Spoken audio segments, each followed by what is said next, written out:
Hello, everyone. Welcome, one and all.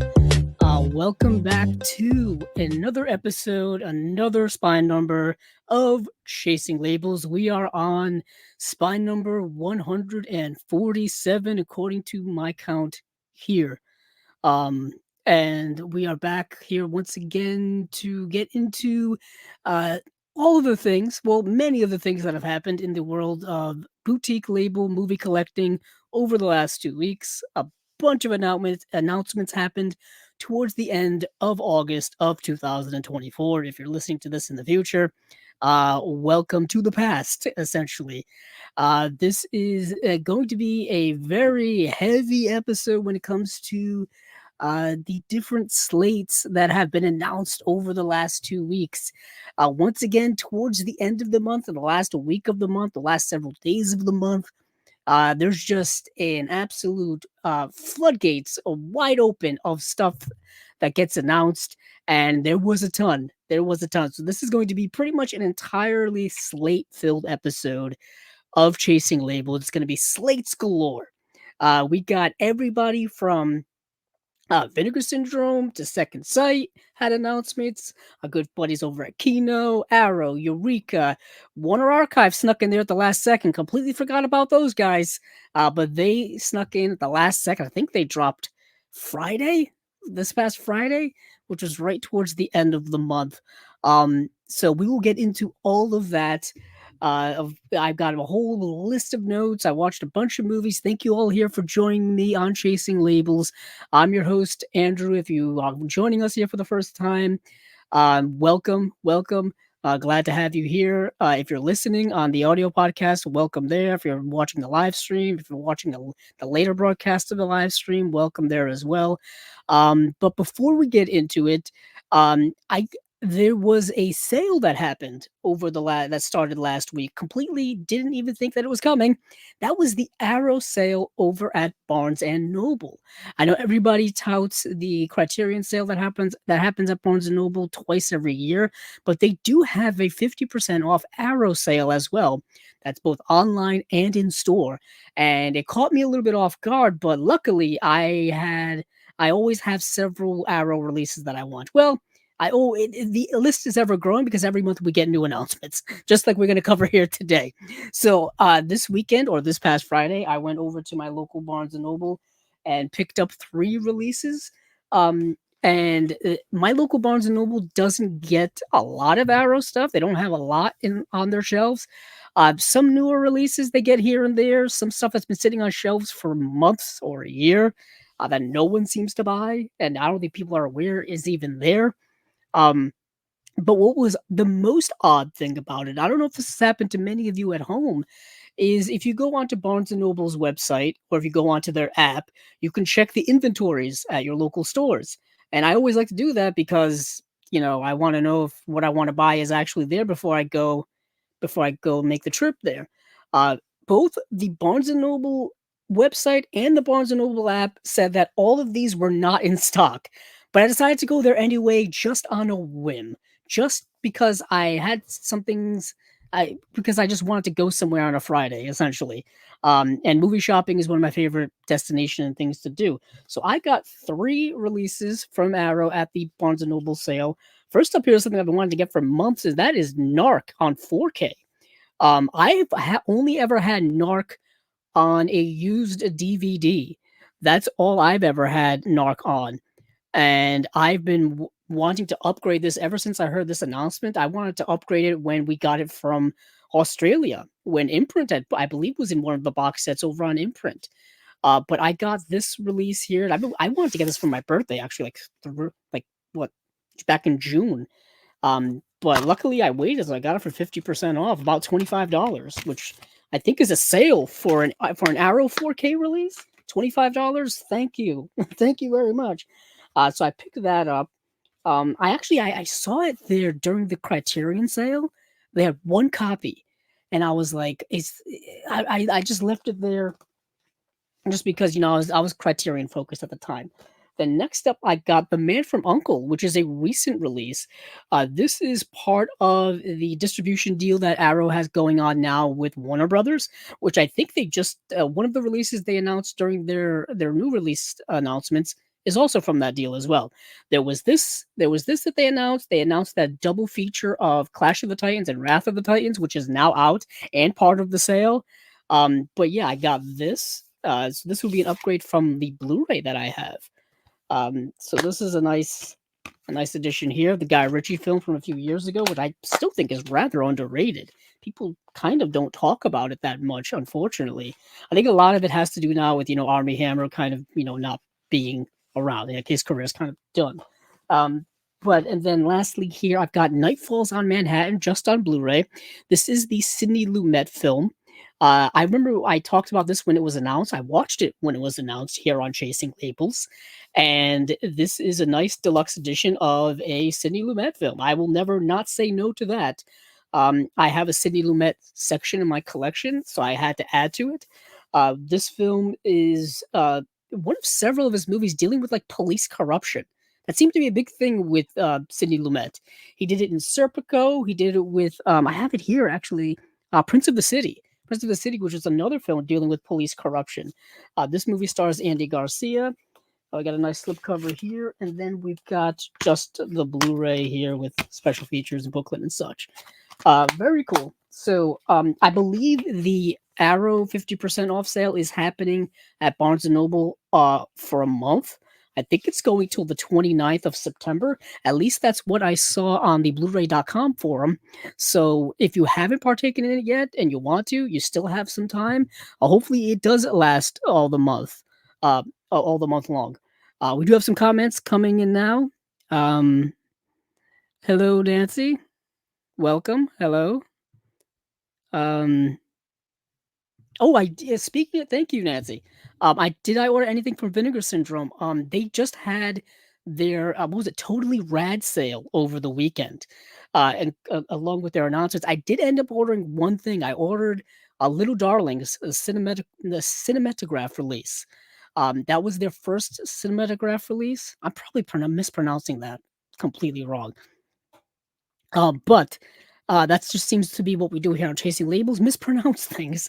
So the Little Darlings cinematograph release, which was their first one that they had announced. Their second one, of course, was Red Rock West, which I have here.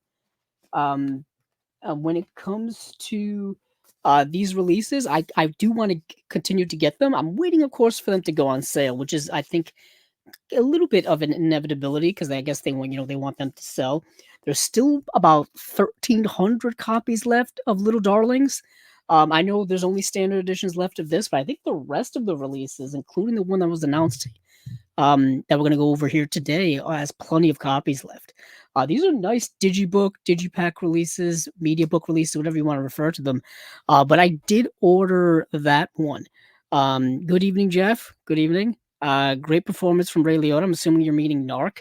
Yes, the late great Ray Liotta was in Narc. Jason Patrick is in Narc as well. The movie's directed by Joe Carnahan. A good neo noir, like a really good gritty neo noir. I do recommend it to people. But that is it from that. Let's see what else we've got here. I guess we'll just start diving into the various slates. We got a lot to go through here, so please bear with me. I've got my Paul Newman fan club t-shirt on to give me a little extra Paul Newman magic to get through all of this. I tell you, it was a daunting task. I did take an extra day. Instead of streaming on Monday, I'm streaming here on Tuesday the 3rd, just so I could delve into primarily the Vinegar Syndrome and OCN partner label releases. There were 26 announcements on Sunday, September 1st, that happened right around noontime. And I'm like, I need an extra day to just to go through all of these, to watch a bunch of these, just so I have something to talk about. You know what I mean? Just so I have something to get into. And luckily I did, because all of the movies that I ended up watching were really, really good. And even the ones I didn't get to watch, I still, want to talk about. So we'll get to that probably at the end. That'll be the grand finale of it all. But let's get into let's start off like chronologically. Literally, I think the day after the last episode, of Chasing Labels, Second Sight announced two future releases. They announced the Blair Witch Project, a limited edition 2 disc Blu-ray edition, and they also announced Late Night with the Devil, limited edition 4K UHD and Blu-ray set. These are both coming later this month. Late Night with the Devil is coming out October 28th, and Blair Witch Project is coming out November 11th. What is interesting is I did mention this when the Blair Witch Project had been announced. Was it by Umbrella, I believe? I think it was Umbrella. It was announced recently. I did say that I believe Second Sight was going to be releasing Blair Witch Project as well, and it was actually going to be, I think, the first time that the film was actually going to be put out on home media and look the way in which the filmmakers wanted it to look.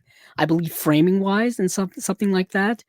I think all of them had been, misaligned, misframed before, but this Second Sight release, of course, is going to be, that super deluxe limited edition that we've all come to know and love from Second Sight, loaded with special features, gonna look fantastic. There's also a new feature length documentary that I think is produced by Second Sight themselves about the movie. There's a new audio commentary by our friend here on Chasing Labels, Alexandra Heller Nicholas, and Josh Nelson as well. There's a director's and producer's audio commentary, deleted scenes. I'm assuming a booklet as well. Yeah, 184-page hardback book. That's not a booklet. That is a legitimate book. 184 pages. That's pretty extensive. That's pretty extensive. I don't think I need to explain the Blair Witch Project to people. It's a foundational found footage film from I was going to say yesteryear. At this point, it is considered yesteryear. Let me see. I think Blair Witch came out in 1999, right around the turn of the century. And yeah, it was profound at the time in terms of a horror film, and I think it's stood the test of time, I would say. I mean, it's more historically fascinating, I think, now than ever. Just what you can do with indie film and indie horror and stuff like that. I've always been a fan of it. I've only ever had it on like a used DVD, so this is going to be revelatory in terms of quality of just edition of the film. But Late Night with the Devil is a movie that you can watch right now on Shutter. You can watch it on Shutter. It's a new film. I believe it's a film from this year. Late Night with the Devil, starring David Dasmalchian, who is a character actor who you've probably seen in a bunch of stuff. He was in The Dark Knight. He was in James Gunn's Suicide Squad. He shows up in a bunch of things, but this film is rather interesting. Um, the synopsis is as thus: a live television broadcast in 1977 goes horribly wrong, unleashing evil into the nation's living rooms. So basically, you got like this 70s talk show host, and I think he's going to like show someone on his show that is allegedly possessed. And what happens is things go awry. Things go awry. He brings on somebody who's one of those like debunkers who's trying to debunk this whole idea of demonic possession and stuff like that. And things go pretty wrong. That's the general gist. I like the style of the movie. It's shot to make it look like it's a 1977 television broadcast, like it was made in 1970s. Really interesting there. I rather really like it. If you have the Shutter streaming app, I would definitely give it a watch. It's going to be great to rewatch or watch around Halloween time. That makes a lot of sense for it to come out during that time. But let me see what we got here in terms of special features and such. Let's see. Clicking over to Second Sight. There are so many Second Sight releases that I still need to get. I'm slowly afraid that they're going to start going out of print because these are limited. These are limited and these do sell out. These sell out everywhere. So we've got a new audio commentary, once again by Alexandra Heller Nicholas and Josh Nelson, bringing their A game, an interview with directors Colin Cairns and Cameron Cairns. Mind If I Smoke, an interview with actor Ian Bliss. We're going to make a horror movie, an interview with actor Ingrid Torelli. Extremely Lucky, an interview with actor Reese Autieri. Cult Hits, Zoe Rose Smith on Late Night with the Devil. And you got behind the scenes stuff, making of music video, and the South by Southwest Q&A with, I believe, the actor David Asmalkian and the two directors. 120-page book coming with this. So another, once again, big, thick book, which we love to see. That is Late Night with the Devil. That is the Blair Witch Project coming from Second Sight. These are available to pre-order on the website, but I know The Hitcher, which is coming out, I believe, this month, at the end of this month, you couldn't pre-order directly from their website because they guess weren't allowed to ship to the United States. I don't know. It sounds like like a um like a distribution deal issue or something like that. I don't know. But either way, it looks like these you can. Um, so if you want either of these, definitely get those pre-orders in while you can, or pre-order from Orbit DVD or Diabolik DVD or Grindhouse Video. So that is Second Sight. Let's move on from Second Sight. Let's move on to someplace else. Let me move over. You know what? Let's go to Warner Archive. Let's go to Warner Archive just because they came out of nowhere, and I thought it would be nice to bring them in out of nowhere. So we've got the October releases of Warner Archive, which has now been redubbed or renamed on social media as Warner Classics. But they're still keeping the Warner Archive name for these releases, which, like I said, when it happened, is really nice. So first up here is a movie called The Walking Dead from 1936, and it is in no way related to the TV show or the comic book series The Walking Dead from the last decade or so. It is a movie starring Boris Karloff. It's a movie, I believe, directed by Michael Curtiz. That's a note right there. And you've got, like I said, Boris Karloff. This is actually a really interesting movie. It only runs about 66 minutes long, so a super short watch. This is coming out October 29th, literally right in time for Halloween. So John Ellman, who is Boris Karloff, an ex-convict who was framed by the mob for the murder of the judge who first put him away. Evidence proving Ellman's innocence arrives seconds after he is electrocuted. So what happens is that he's framed for murder by some gangsters, some people who just basically want to get payback on this judge or whatever. And he ends up, and then Boris Karloff's character gets framed, gets executed, then gets brought back from the dead, but he's not quite right. You know what I mean? So that's the whole Walking Dead title part of this all. I won't give it a whole thing away. It's a 66 minute long movie, so you can kind of assume it's extremely lean, directly to the point, rather straightforward. Literally, the synopsis pretty much tells you, like 75% of what you need to know about the movie. But I watch Boris Karloff in anything. It's directed by Michael Curtiz, who is a kind of a legendary director. I have a Michael Curtiz section. I gotta, get it for that purpose. And I love Boris Karloff. I love Boris Karloff stuff. It's got a new 4K restoration from the original camera negative. That's awesome. No special features, nothing. A lot of these don't have any special features. I think, honestly, all of these have no special features. So that's kind of a bummer. Next is we have The Return of Dr. X. So this is a sequel to Dr. X, kind of. No one, no character or actor makes a reappearance in this. It's not really connected to the first film in any way, other than title alone. So The Return of Dr. X, in a bizarre but fascinating bit of casting, Humphrey Bogart stars in the movie. I won't describe here what they call it because it kind of gives away a little bit of the plot, but he is in this movie in a very small role. Like this movie I think came out in 1939. Wow, okay. So this was before Humphrey Bogart became the Humphrey Bogart that we all know. This was before he was in the Maltese Falcon, before he was in Casablanca, before he was in The Treasure of the Sierra Madre, etc., etc. You know what I mean? In the 30s, he was a small bit part actor, really. He played a lot of heavies and a lot of smaller roles like this. He's only on the screen 5 to 7 minutes in this movie, maybe. And I think I'm like overselling that time frame. He's in such little part of this movie. I believe it's also a movie he didn't really like to talk about when it came to retrospecting his career, because he just didn't have much to say about it, or just didn't really like the movie. The Return of Dr. X. It's not a great movie. It's more of a curiosity if you're a Humphrey Bogart completist and you want to check out all of Humphrey Bogart's work. If you want all of Humphrey Bogart's work, then it's kind of worth it for that. But it's not really a great movie. So what happens is, um, wow, they really just give away the whole plot in this description. I can't really say this. Is that people are disappearing, or people are showing up dead with all of their blood drained, and it's because they all have a specific type of blood. And the specific type of blood is being used in a specific scientific, like mad scientific way.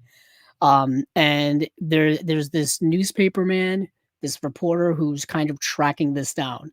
Like he's digging deep and trying to figure out what's going on.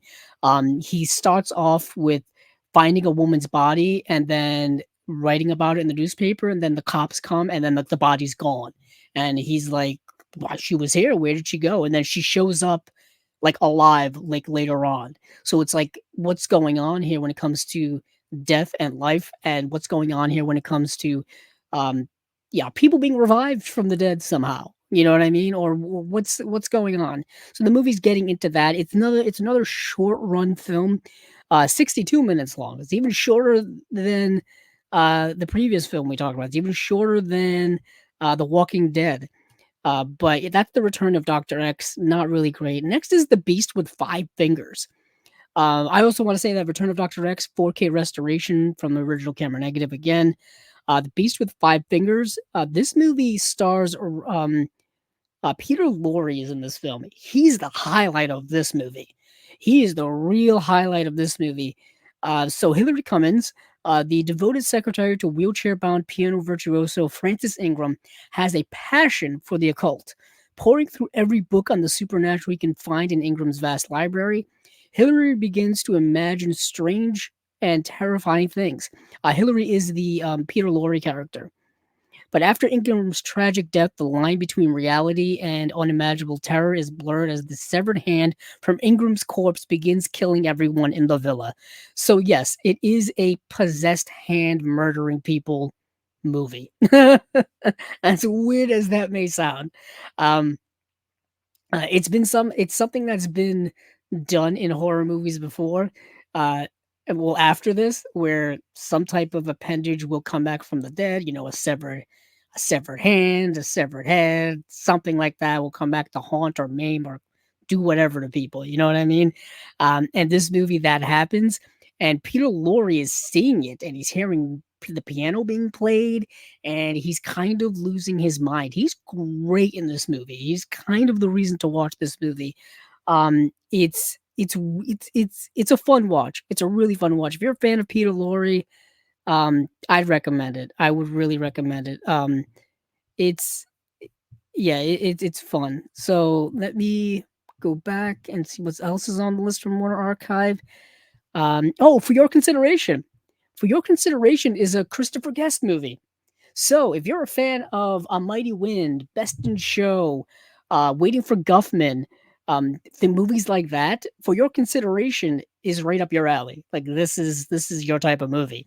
If you know the type of comedy that Christopher Guest you're gonna have a fun time for your consideration. I watched this movie years ago. It came out in 2006.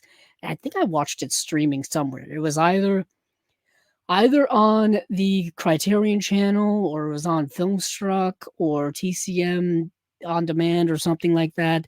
But it's a Christopher Guest movie. It's got the usual people in it: Ed Begley Jr., Jennifer Coolidge, Bob Balaban. I mean, it's got the usual just group of people who are in a lot of Christopher Guest stuff. Great ensemble cast, great ensemble comedy.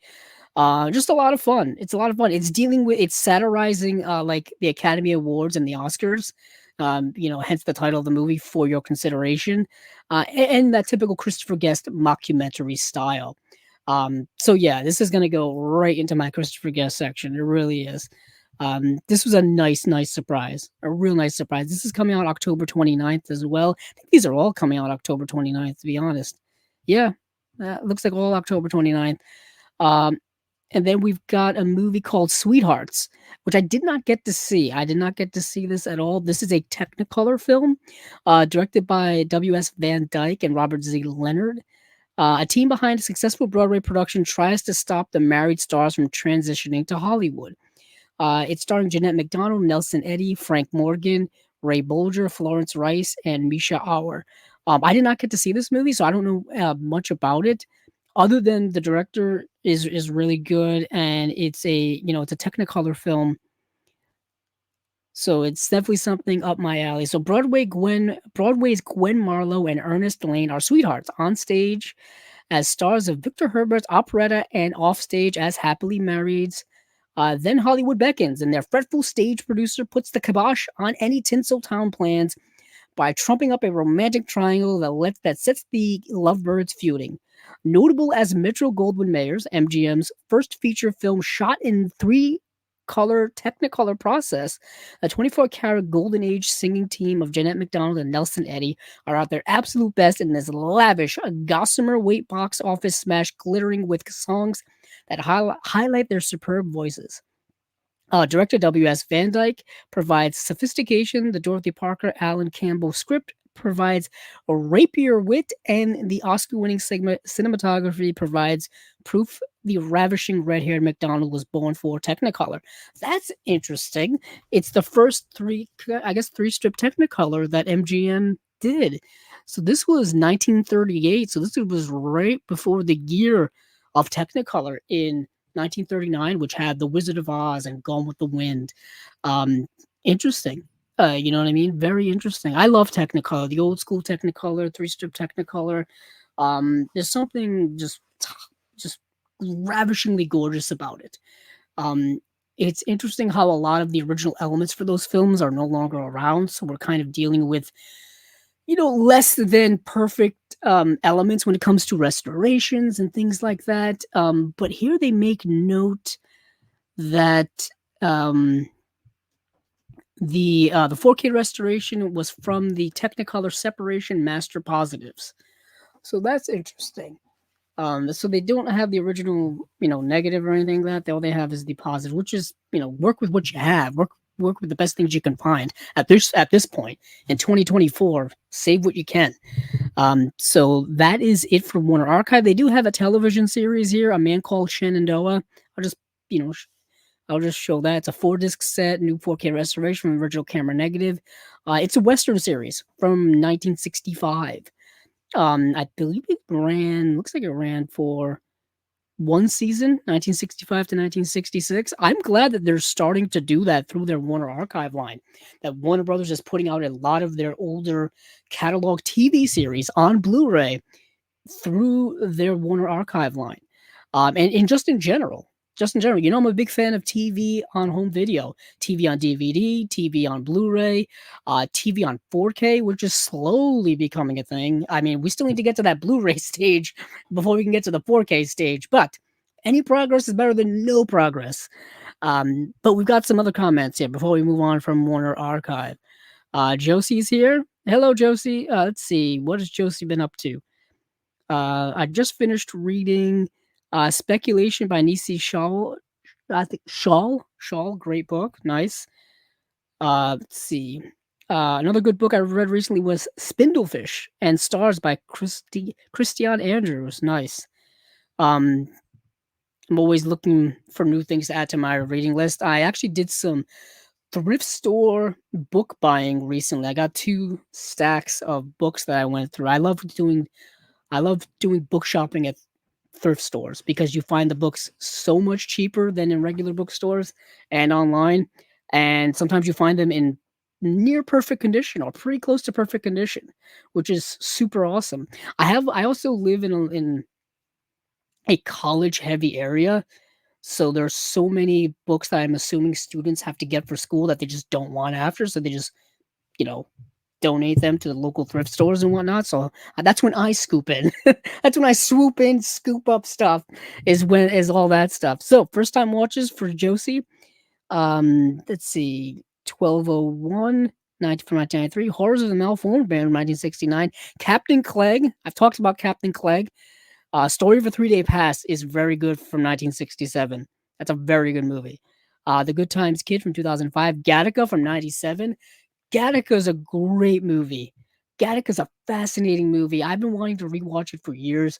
I've been wanting to upgrade it for years. I have the old Blu-ray of it somewhere. I think it's in.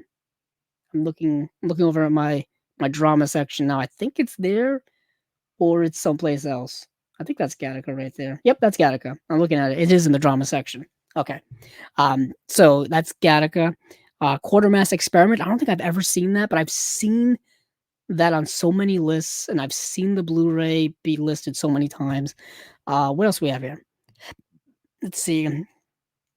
Oh, have I seen any of these? And thoughts. So I did see, like I said, I did see a few of these. Gattaca definitely is a highlight. Jude Law is in that film. Let me look up Gattaca really quick, just because it's been years since I've seen it. Fascinating kind of sci-fi drama. It's Ethan Hawke. Ethan Hawke, Uma Thurman, Jude Law, Elias Koteas is in the film. It's directed by Andrew Niccol, a rather underrated director in my opinion. Andrew Niccol directed a few. He directed Lord of War, the Nicolas Cage film, which I think is also rather underrated. People check that out if you can. It's been released on DVD, Blu-ray, and I think 4K now. That's a good Nicolas Cage film. It's a good Nicolas Cage film. I think he's known mostly for writing. Andrew Niccol is. I think he worked on the yeah, he wrote he has a written by credit for the Truman Show. Yeah, he's written by credit for the Truman Show. But let's see what else we've got here. Let's see. We've just talked about Warner Archive. Let me look at my notes. Let me go back to my notes here. Okay, let's go over to Kino. Kino, because they've got a long list of stuff. Where did I put? Oh, that is the Kino tab. So, Kino. Let's start off where we ended last time. So this is a movie coming out from 1963 called Enough Rope. It's got a 4K restoration, new audio commentary by David Del Valle and Donna M. Reams. From the pen of acclaimed American novelist Patricia Highsmith. That's why I want to mention it. Patricia Highsmith, who, of course, her books have been adapted into several films. I mean, The Talented Mr. Ripley just got a Netflix miniseries adaptation.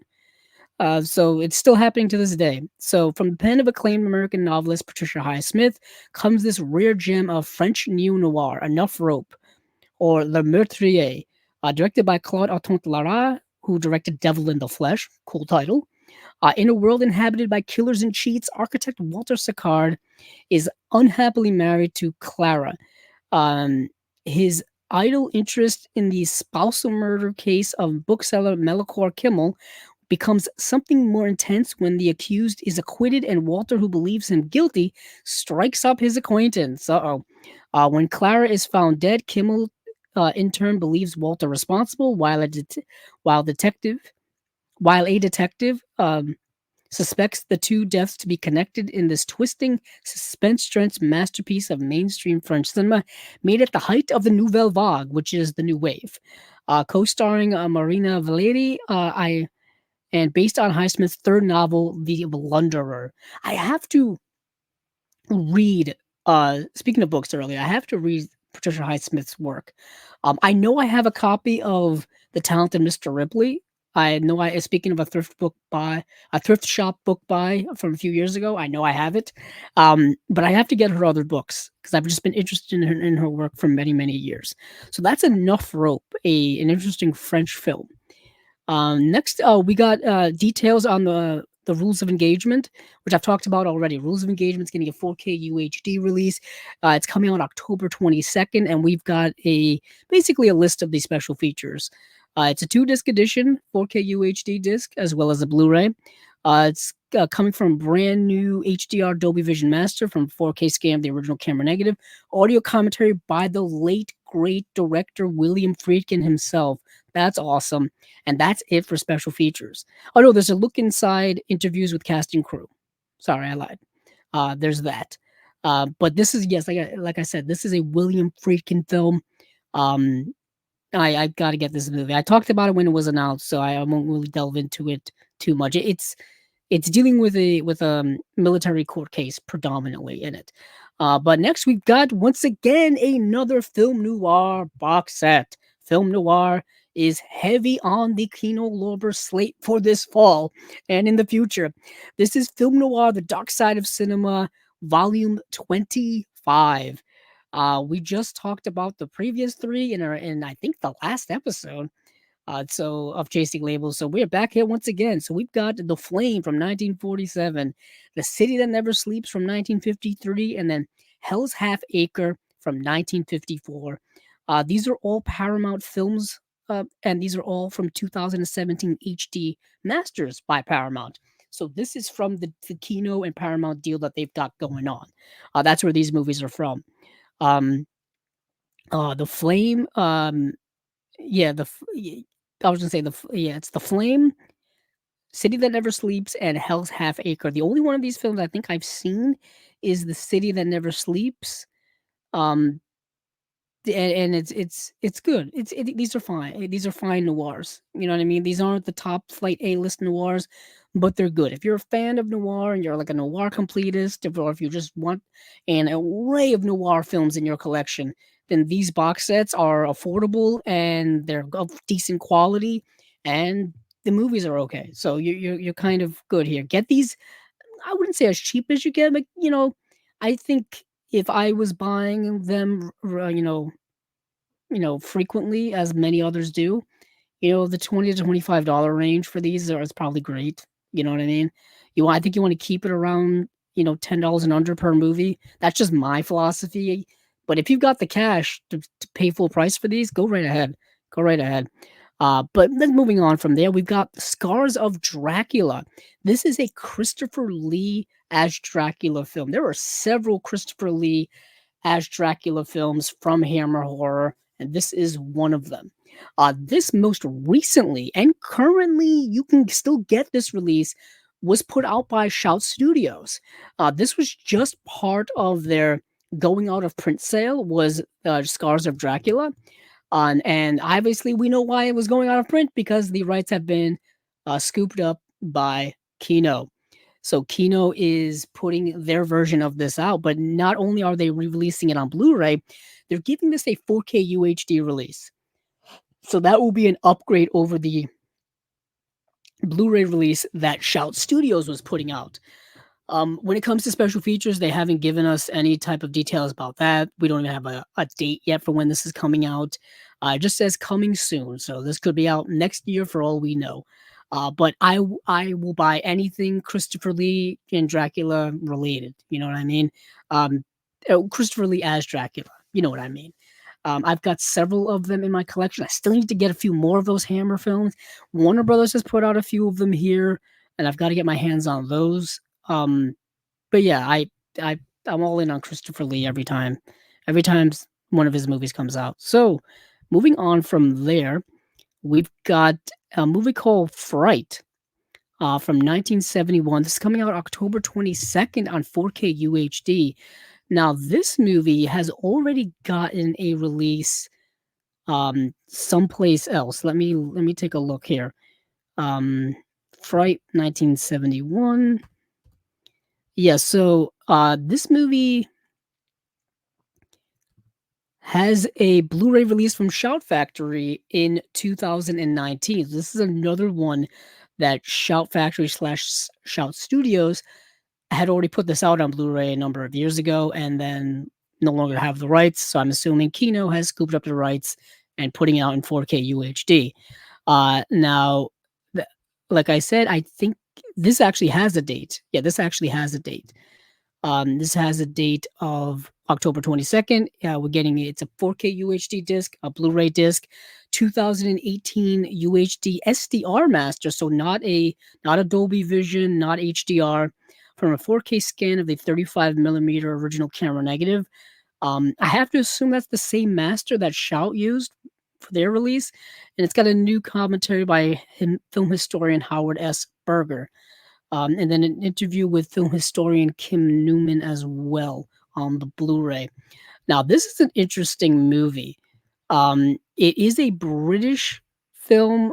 Um, yeah, so teenage babysitter Amanda arrives at the Lloyd home to watch their young son for the evening, but it seems that the strangely nervous Mrs. Lloyd is hiding a shocking secret, a secret that has just escaped from a nearby insane asylum and is now desperately trying to get inside the house. What depraved desires must Amanda endure to survive the ultimate night of fright? So, with that premise, we've got the idea that it sounds like an 80s slasher. Sounds like a slumber party massacre or something like that. And the premise is very similar. You got this babysitter who's babysitting this kid, and then all of a sudden an intruder tries to get in and she has to survive. That's the premise of the movie. There's a lot more going into that as to who this is in relation to the situation, all of that stuff. But it's got that 80s slasher feel with the combination of like a 70s gritty horror. This is 1971. This predates, a Texas Chainsaw. This predates something like Straw Dogs, which is kind of a gritty, movie. Actually, not kind of. It is a gritty movie. So it's got that type of vibe to it. So you get that combination of 70s and 80s horror into one, which I rather like that style. The movie is incredibly dark and disturbing and psychological and messed up. So it could very well be for many of you listening to the podcast right now, or watching. Yeah, this would make a very um, interesting addition to someone's horror collection. Yeah, I rather I don't say I rather like the movie. I thought it was good for what it is. Like I said, that combination of those two different styles are really nice. Um, let's see. So that is Fright. Let me go back to where I was. Oh yeah. Um, so that is Fright 4K UHD release. I want to mention this briefly. Wolfman's Got Nards is coming out on Blu-ray October 22nd. This is the documentary about um uh Monster Squad. You know what I mean? The movie Monster Squad. Uh, this this is actually a special feature that is on the Monster Squad 4K UHD release that Kino has put out. So they've already released this, and they're just kind of taking it from that and putting it on its own disc and having people buy it. So I guess if you don't want or don't have that release, you can still get this documentary. But I would think that most of you listening and most of you watching and just most of you who are fans of Monster Squad have that 4K UHD release already. So this is kind of irrelevant. I mean, it's nice. It's a nice thought. Um, I think this also has um interviews with the directors as well. It's got writer, producer, actor Adam F. Goldberg on 80s movies for a 5-minute special feature. Writer, producer, director Fred Decker on movies, 9 minutes and 10-second of footage. Actor, writer, producer Seth Green on pop culture. Writer, director, actor Shane Black on Myth for 13 minutes. In the Goddamn Club, more with the fans of the Monster Squad. So you're not only getting that documentary, you're getting a lot of extra supplements as well. So I guess that's the extra boost that you get here by getting this by itself. Not just having the documentary. Because the documentary itself is 88 minutes long. So it's a feature-length documentary. Actually, let me make sure that I'm not making all of this up. So, speaking of which, I still need to get that Monster Squad release. That's something that would be nice to watch during the Halloween season. I'm getting kind of in the mood for Halloween. Yeah, the Monster Squad. Yeah, it has its own Blu-ray disc in the Monster Squad 4K UHD release. So whether all of those I don't know if all of those come on all of those extra stuff come on that disc as well, or if they're just exclusive to this standalone release. But either way, that documentary is part of that Monster Squad 4K UHD release. Um, so that's interesting. I just want to mention that briefly. So moving on from there, we've got some other stuff here that they've already announced that they've just kind of giving us details about. The Court Martial of Billy Mitchell. I talked about that movie extensively already from 1955, starring Gary Cooper. That Blu-ray is coming out October 22nd. It's got an audio commentary by film historian Steve Mitchell and combat films American realism author Stephen J. Rubin. That's coming with the slipcover, and then you've got the movie with William Holden and Deborah Carr. This is a must-buy for me, to be straight with you all. The Proud and the Profane. New audio commentary by film historian Steve Mitchell and combat films American realism author Stephen J. Rubin. I feel like I'm repeating myself, which I am. So this is a movie with anything with William Holden, Deborah Carr. I have to have it. So let's move on from there real quick. Cross Creek I talked about already. That's coming out October 15th. That's the movie starring Mary Steenburgen, Rip Torn, Peter Coyote. It's about the author of the movie The Yearling, how she moved to a secluded rural area and then got the inspiration to write that book. Then we've got a new release, or new-ish release. This is Kino Cult number 17. This is the movie Hussy, starring Helen Mirren. This I did watch. This is getting a new audio commentary by film historian and friend of the show, Kat Ellinger. I could say that. She's been on here twice, I believe, on Chasing Labels. She's awesome. Anything Kat Ellinger has put her name on or is part of as a special feature or anything like that, it gets a seal of approval. So it's something worth watching or worth listening to or worth getting. And this is the movie Hussy, starring Helen Mirren. This is an interesting film. This is an early film in Helen Mirren's career, from 1980. We're going all the way back to 1980. This was before she was in The Long Good Friday. And yeah, she's in the movie.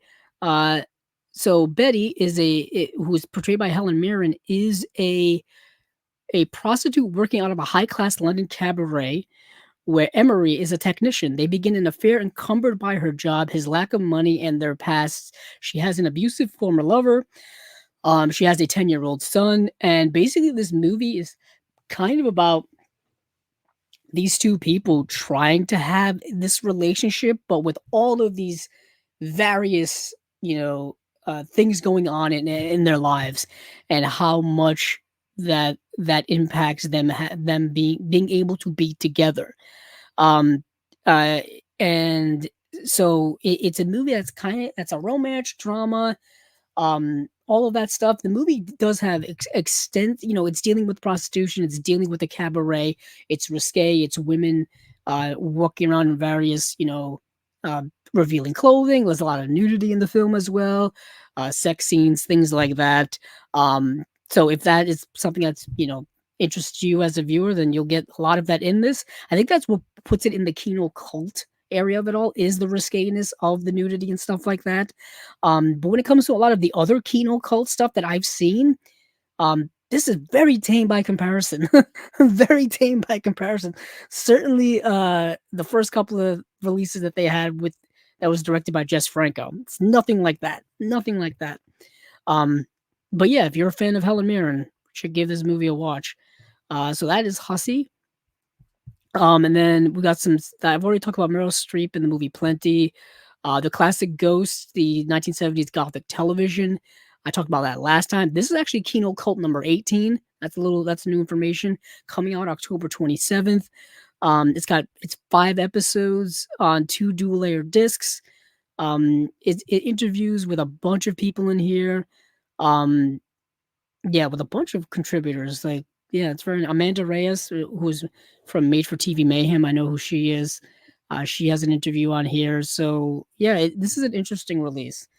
I talked about it a little bit last time, but we got more information about it. Like I said, basically 5 TV movies on 2 discs. all from 1973. Next, we have Baby Blood, which is Kino Cult number 19. This is a 4K UHD release. Um, so you got 2 discs here.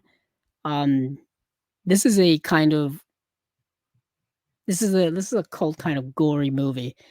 Um, think of like it looks like something like in the vein of Basket Case. Think of something like that. Or even something like I was gonna say Brain Dead, but not Brain Dead. It's that other brain movie from Arrow that I can't quite remember here. Um,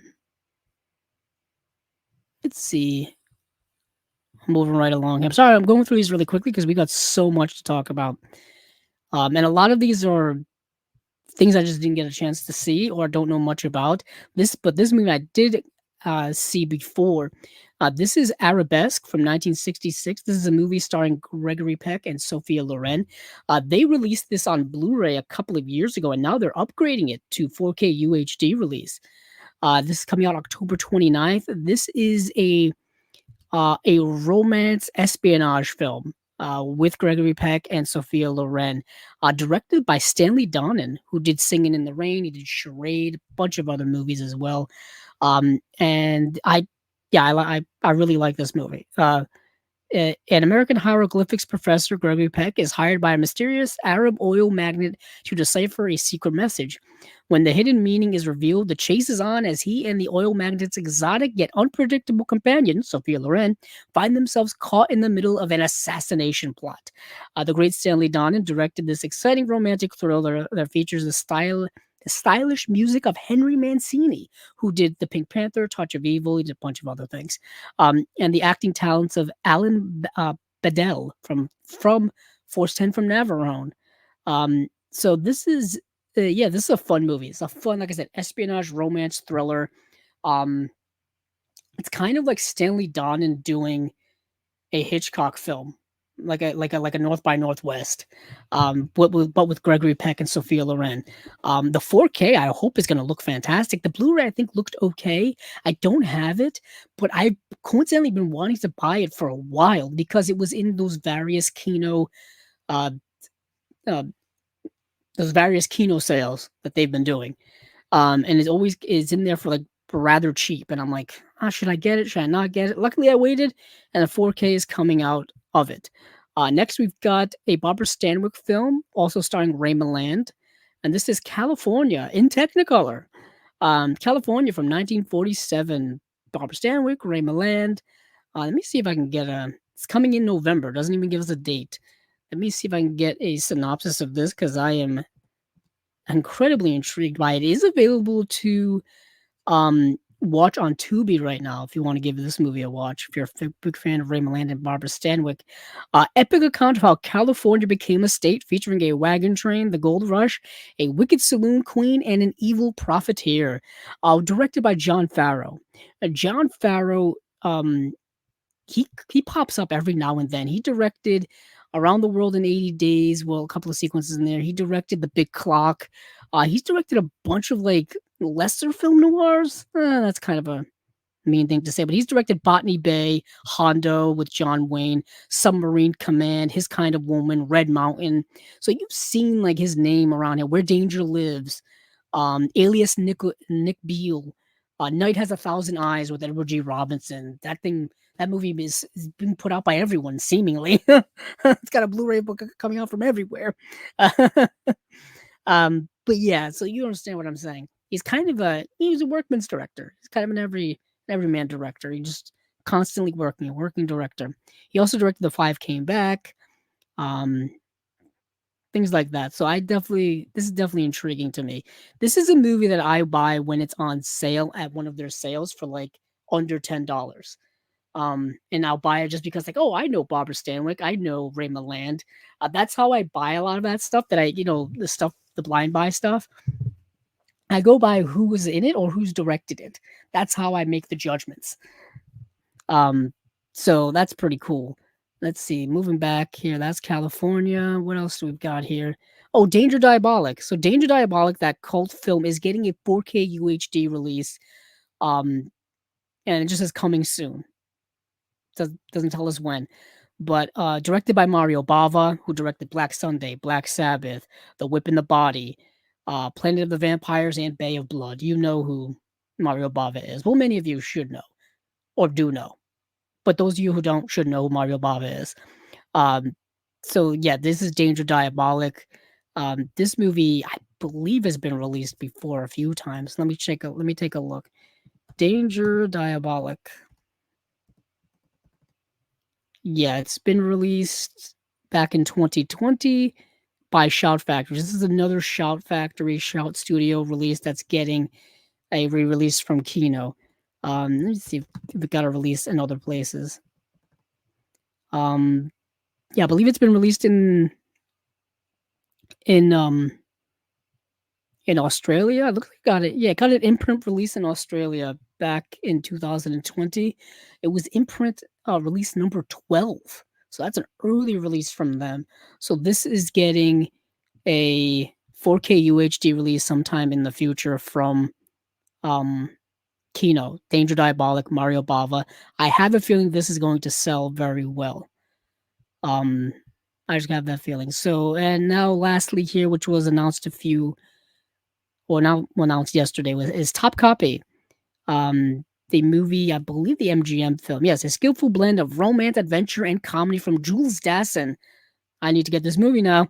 The legendary director of the classic heist film Rififi and a bunch of other movies, actually. Fun-filled, suspenseful.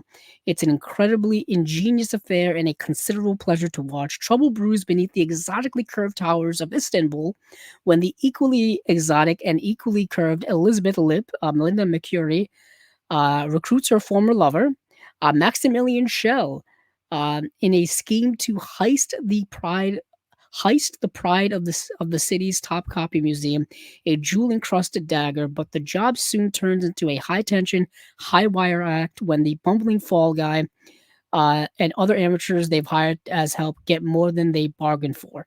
The stellar cast also includes Robert Morley, Jess Hahn, and Akim Tamarov. Um, Interesting. I've got a feeling. I have to see if I've seen this movie before. Hold on. Is it Top Copy? Let's see. So I have seen this.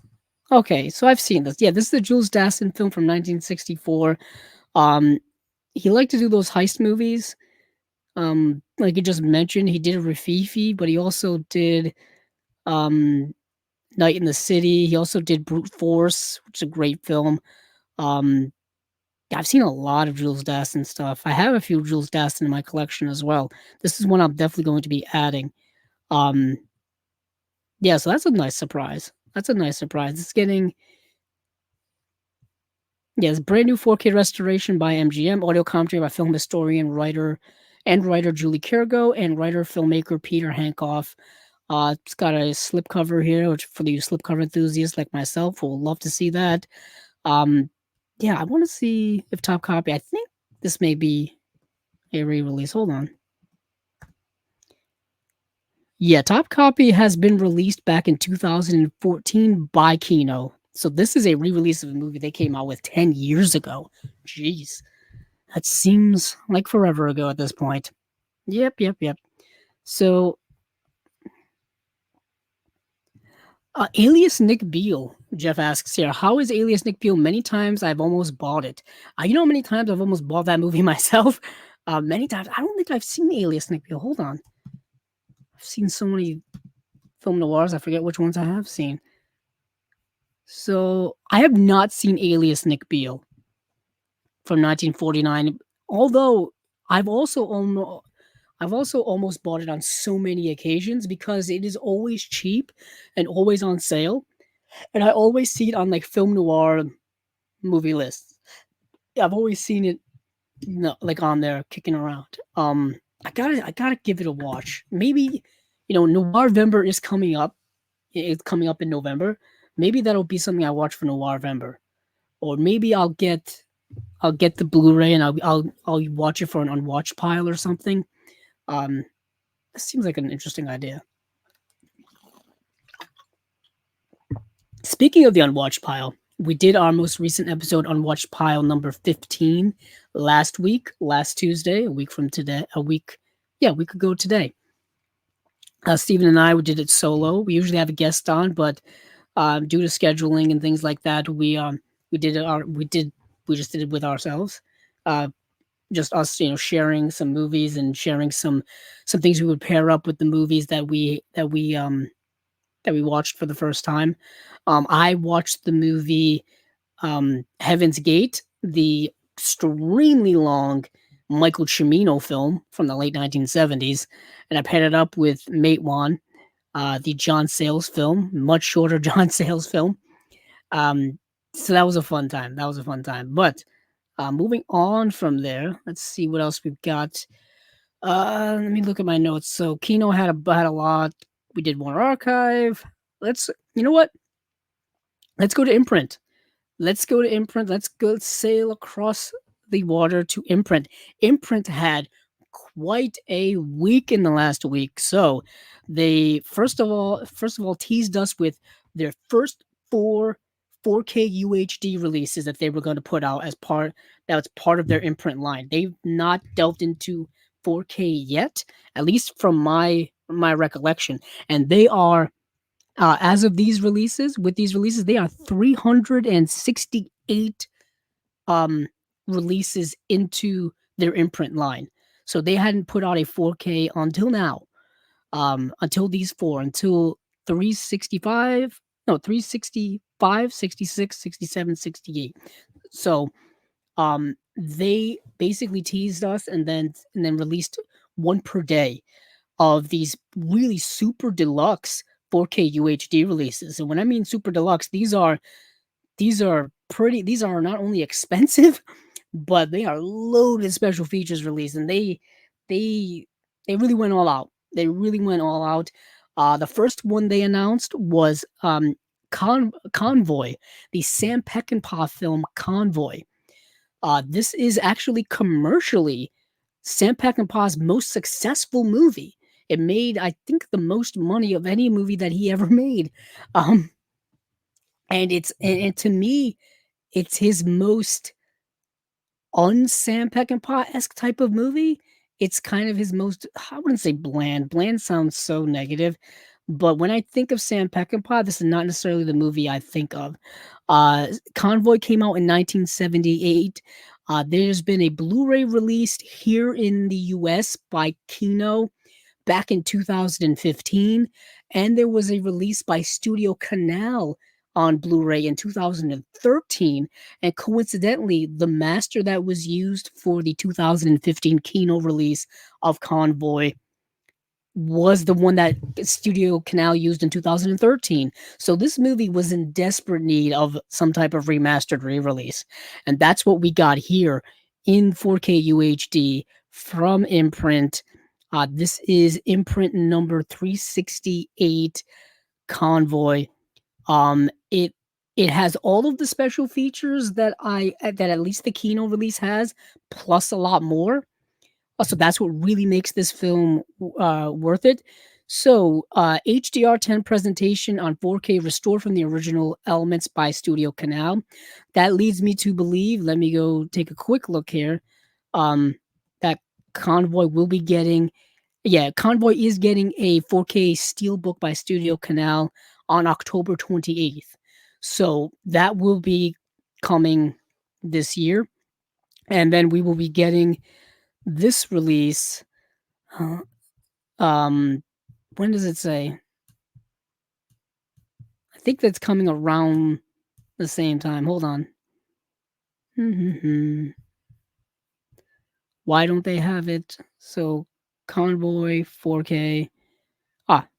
November 27th. November 27th, this release from Imprint is coming out. Studio Canal, October 28th. Convoy 4K. Australia Imprint, November 27th.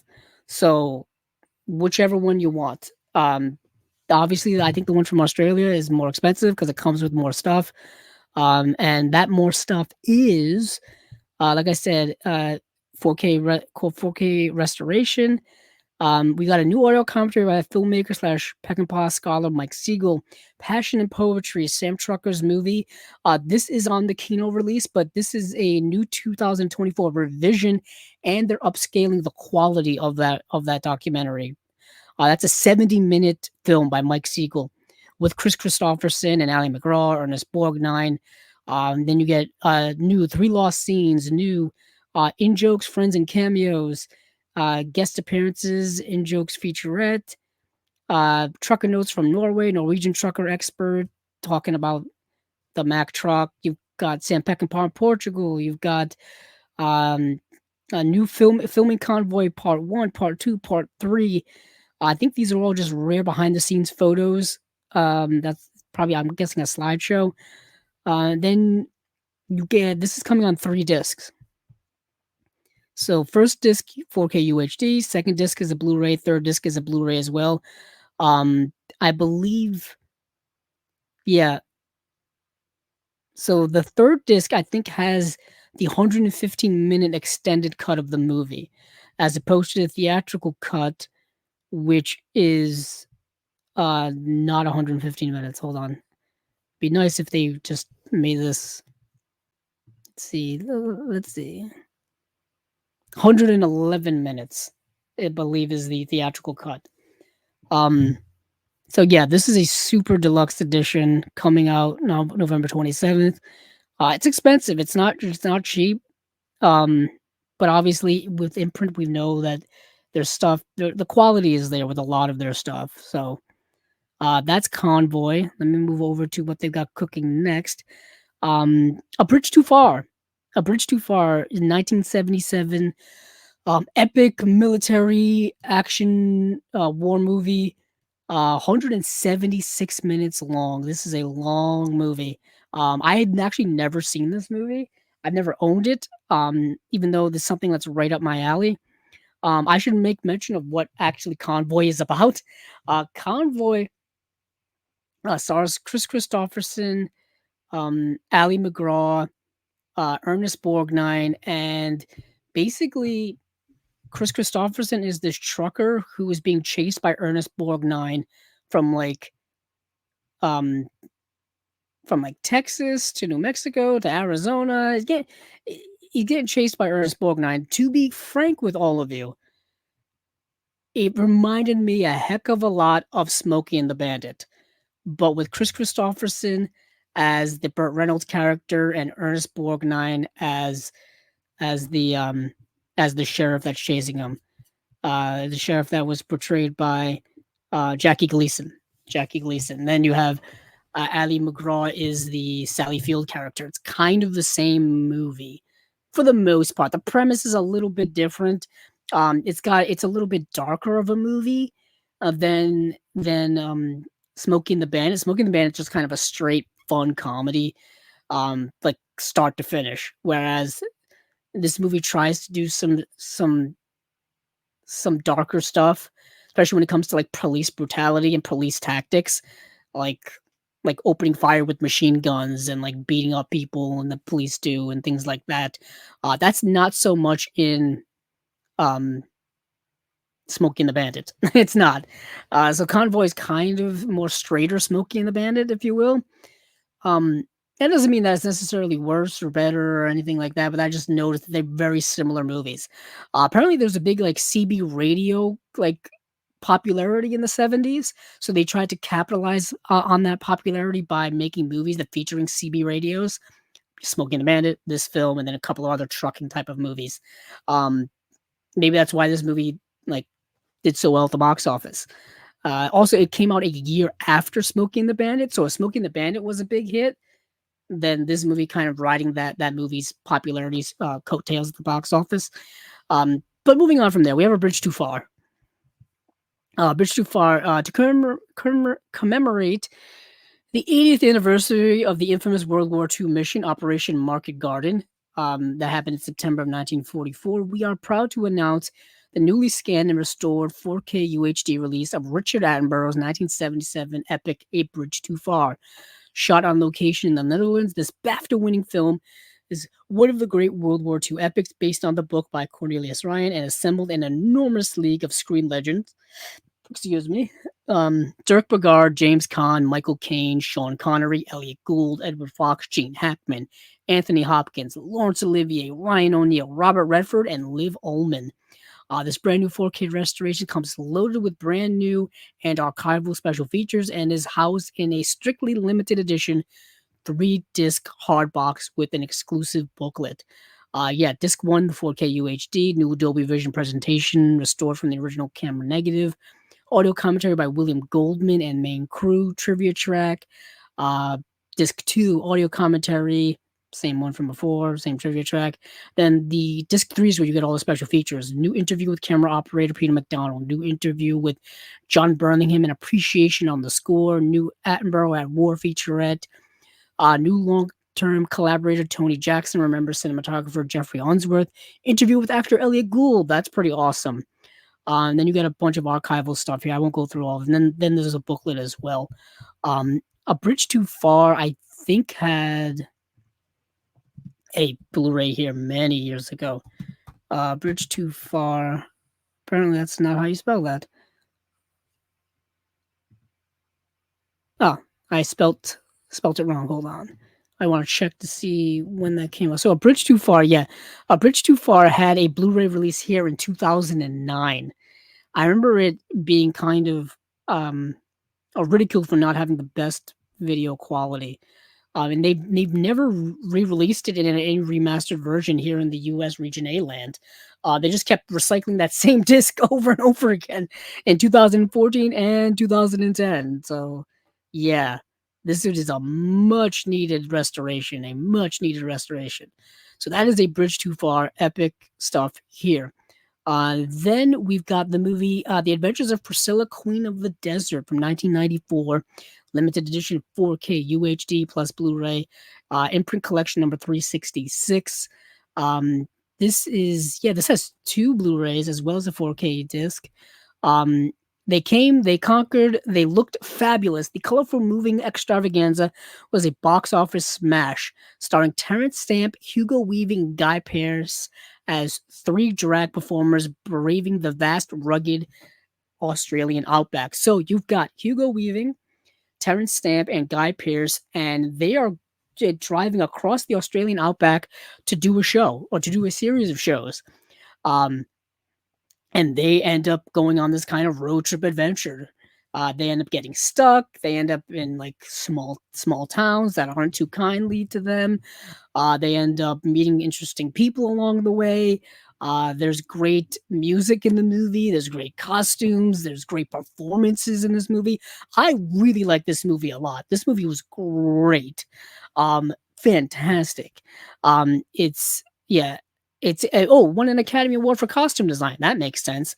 And if you're wondering who Priscilla is, they named this kind of beat up van that they're driving through Priscilla, Queen of the Desert. That's the name of the van that they're driving across the outback in. I thought that was really ingenious. So we've got first disc 4K UHD, restored from the original camera negative, audio commentary by director Stephen Elliott. Second disc is the Blu-ray with the same audio commentary. Then you've got the special features on the third disc, Between a Frock and a Hard Place, a feature documentary from 2015. New interview with the director, Stephen Elliott. New interview with actor Mark Holmes. It says more special features to be, TBA, you know what I mean? And then you got a bunch of like archival featurettes here. I would love if they were able to get new interviews with all of those actors. That would be something that would be awesome. It's got an exclusive booklet with new essay. Really cool. This is something I definitely want. But their fourth and their biggest, and the one that kind of laid the hammer down when it came to, I would say, not only releases for this crop from Imprint, but I think one of maybe the best releases of the year when it's all said and done. We will see when the end of the year comes around. Is the NeverEnding Story 4K UHD release. This is a 5-disc release. Well, let's get into it. Hold on for a second. I gotta refresh my eyes here.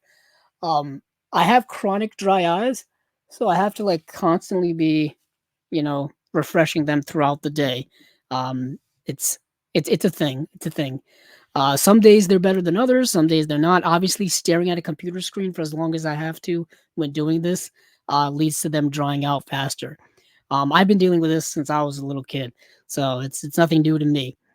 But what is new, nice transition there, thank you very much, is this Never Ending Story 40th Anniversary Limited Edition. So this is coming in a gigantic deluxe book type packaging. I don't know if it's sold out already or if the pre-orders sold out. It's expensive, guys. It's a really expensive release, and I understand why.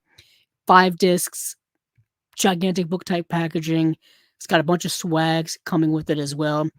This is a beloved 1980s classic. I grew up with it.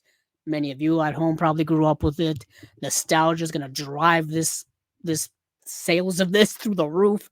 But here we go here. So, celebrate the 40th anniversary of one of the most beloved films of all time in this limited edition definitive set, a 5 disc journey into the depths of the Wonderland world of Fantasia, based on the book by Michael Endy. Our strictly limited edition replica storybook packaging, that's what I just talked about, is crafted with high quality leather adorned with the iconic Auron emblem, die cast metallic ornamentation, red and white ribbons, gold foiled stamping and embossed detailing exactly as seen in the film. It is magnetically sealed to ensure it stays closed. This is a heavy bespoke collector's item measuring. It's big. I'm not gonna break this down here by measurements, but it's an A4 reproduction of the original 1984 press kit comes with this. A full color matte laminated 27 by 40 folded print of the original poster. So 27 by 40, that's the original one size sheet poster. Just to give you a sense of what that is, the poster behind me, the Man of Steel poster I have here is 27 by 40. That's the one you see in the movie theaters. Those are 27 by 40. So yeah, it's a big poster. It's a big poster. Um, yeah, it said reprints of the original 8 lobby cards, 11 by 14-inch card stock, a 3D lenticular hard case housing of all 5 discs. Um, yeah, Neverending Story is just a classic for me. I loved watching it growing up. It still hits my generation, the previous generation pretty hard. The current generation, and I'm assuming future generations as well. For me personally, when it comes to my collection, I only have the original Blu-ray release. The original Blu-ray release here in the US had no special features. Um, it wasn't even consulted by. They didn't even tell the original director Wolfgang Peterson that it was coming out. And then subsequently a few years later, so yeah, I have the 2010 Blu-ray. In 2014, there was a 30th anniversary Blu-ray edition that came out that had some special features. I believe it had an audio commentary with Wolfgang Peterson. That's the one I'm assuming many people have at least here. Um, but and I believe yeah, it was also came out in the UK, the same edition, because I believe it's put out by Warner Brothers. Yeah.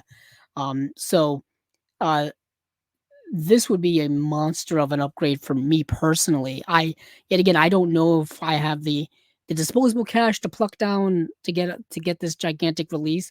If there's a smaller version, perhaps so. Because for me personally, the on disc supplements is what I'm most interested in. The extra stuff is awesome, but I mean, if you have a limited shelf space like I do, where are you going to put this gigantic thing? But let's go by disc breakdown a little bit here. Disc one, US, the original US theatrical cut on 4K UHD, Dolby Vision presentation of the 94-minute theatrical cut on 4K, restored from the original 35 millimeter. A negative by Imprint Films. It's got a new audio commentary by future noir authors Paul M. Simon. We got an audio commentary by Wolfgang Peterson. Um, the second disc is just the Blu-ray version of the movie. Then you got a new audio commentary, which I just said, and the archival audio commentary. Then you got new Finding Fantasia, adapting the Neverending Story. No Boundaries, Imagineering the Neverending Story. Flights of Fantasy, Inside the Scores of the Neverending Story. That's all new stuff. And then I think the rest is all archival special features. Yes, like a making of, reimagining, restoration featurette, Disc 3 is the German extended cut on 4K UHD. So you've got 4K UHD disc 1, 4K UHD disc 3, and then you got Blu-ray disc 2, and then you got a Blu-ray disc 4, which is the German extended cut.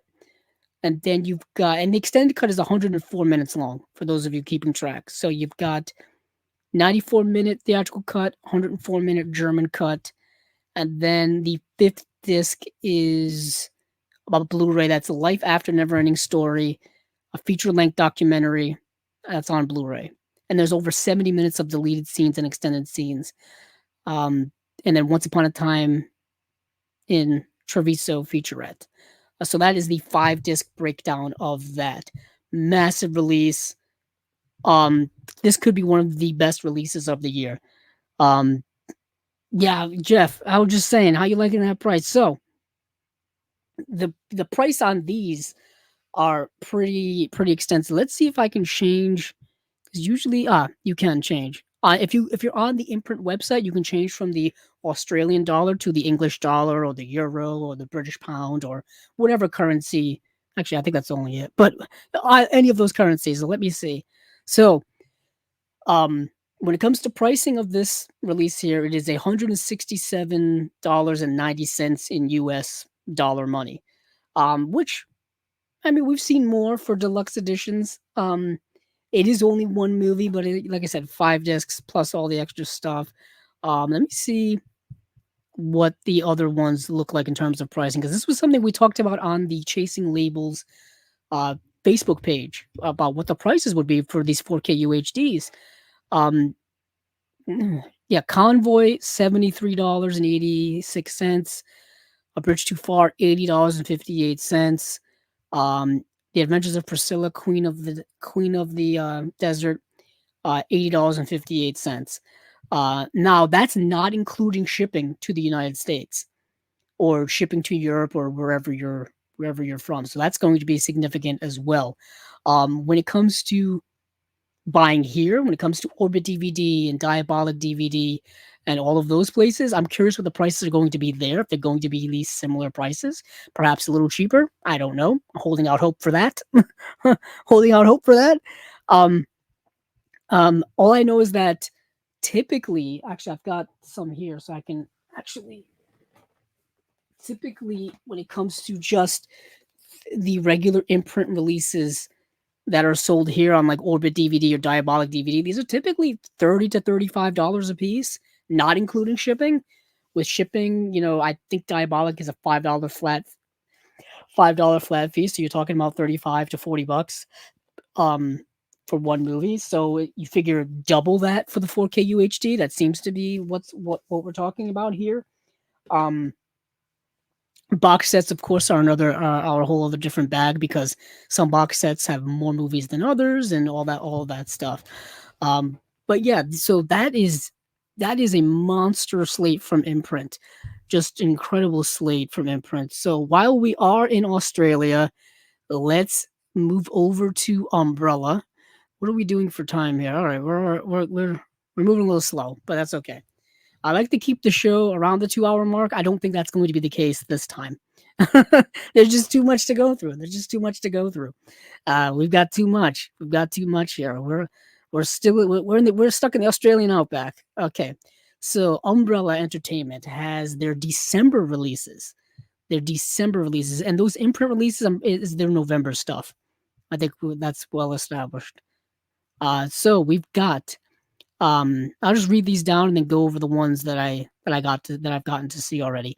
Open Your Eyes from 97, Pulse from 2001, The Speedway Murders from 2023, The Last Stop to in Yuma County from 2023, Boiling Point from 1993, Sasquatch Sunset from 2024, and then Birdeater. So we've got seven releases from Umbrella for December. I've got to see 4 out of 7 of these. Open Your Eyes. Let's start right there. Open Your Eyes or Abres los Ojos is directed by Alejandro Amenabar, who directed not only the movie Thesis, he also directed the movie The Others. The Others with Nicole Kidman, which I'm pretty sure many people are aware of or are have in their collection. I just rebought it actually myself. I've got to make the upgrade actually on my shelf. But so Open Your Eyes is an interesting kind of psychological film. If you've seen the movie Vanilla Sky with Tom Cruise, directed by Cameron Crowe, that movie is a remake of Open Your Eyes. Um, uh, Penelope Cruz plays the same character in this film that she played in that film. Um, interesting movie. Let me see what they've got here for the uh so yeah, Open Your Eyes, the thrilling second feature from Academy Award winner Alejandro Amenabar, is a dizzying tale of science fiction, romance, and suspense starring Eduardo Noriega and incomparable Penelope Cruz in a role she would later reprise in the remake Vanilla Sky with Tom Cruise. Open Your Eyes is a gripping psychological thriller that delves into the blurred lines between reality and illusion, keeping viewers on the edge of their seats with its mind bending twists.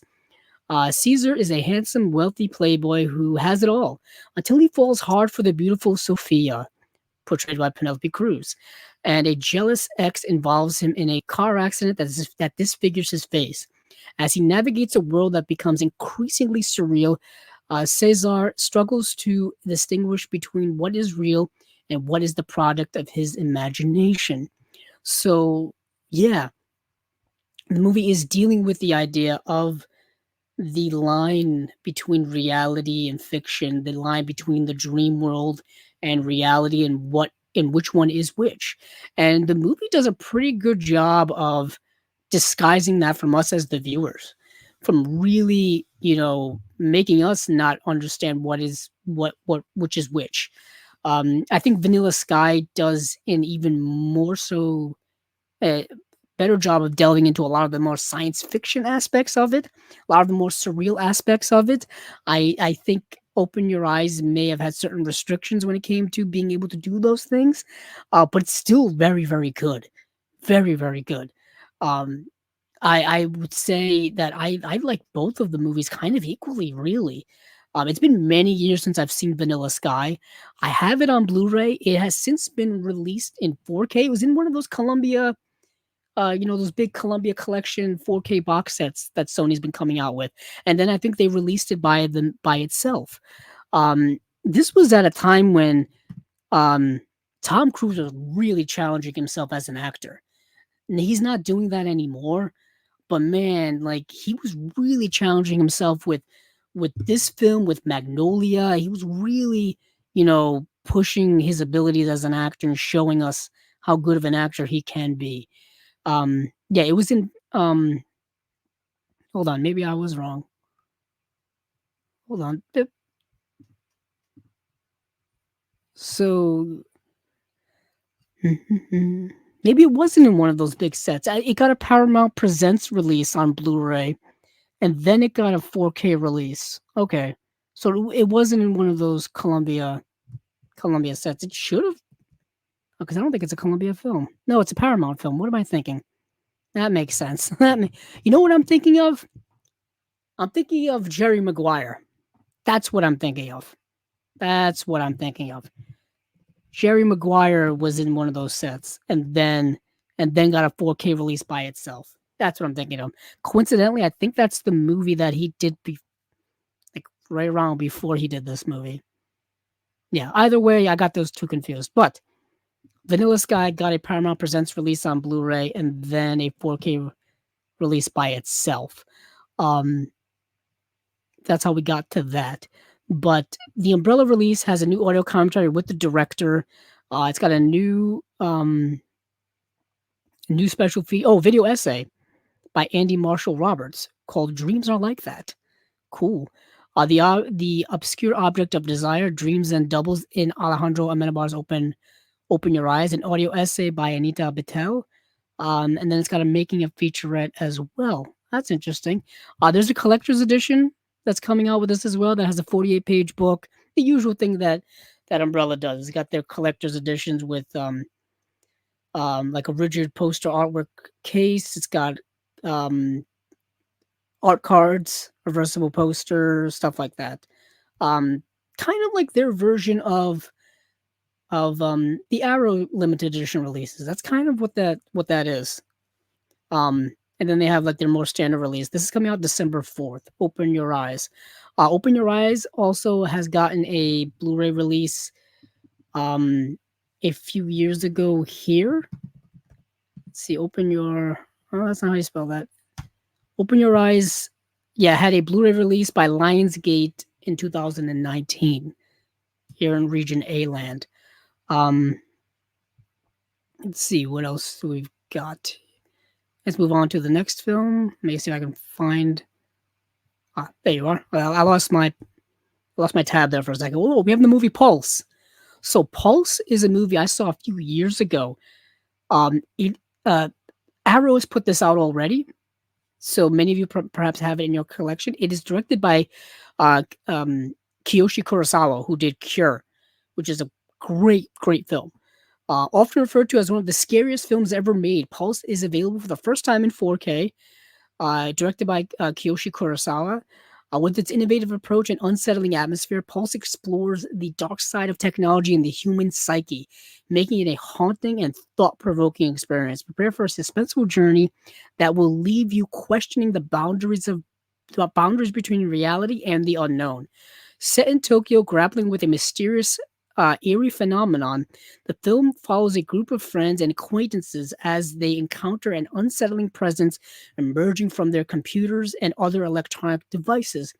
Is their friend trying to contact them from beyond the grave, or is there something much more sinister afoot?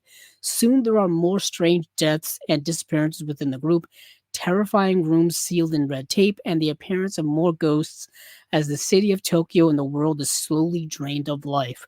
So what we've got here is a ghost story, a mysterious ghost story that is connected to technology in a way. It's an HDR presentation of the film. You've got 3 new special features here: Ghost in the Machine, an interview with Kiyoshi Kurosawa, audio commentary with critic and writer Alexandra Heller-Nicholas, our friend, Apocalypse of Alien Nation, Gazing into the Abyss in Kiyoshi Kurosawa's Pulse, an audio essay by Anton Bittel. Then you got archival making of featurette. Very interesting. I really remember liking this movie a lot. So I definitely recommend this. If you haven't gotten the Arrow release yet, there's an Arrow release. Yeah, there's an Arrow release both here and in the UK. Now that I'm looking at it, just on Blu-ray though, just on Blu-ray. So this is a 4K world premiere. And I believe that Arrow release looks like it has special features that this one doesn't. So you may want to hold on to that Arrow release if you have it already. It's got Kiyoshi Kurosawa's Broken Circuits, Junichi Hiyashi, Creepy Images, and the horror of Isolation, which features Adam Wingard. So those 3 that are on the Arrow release are not on this release from Umbrella.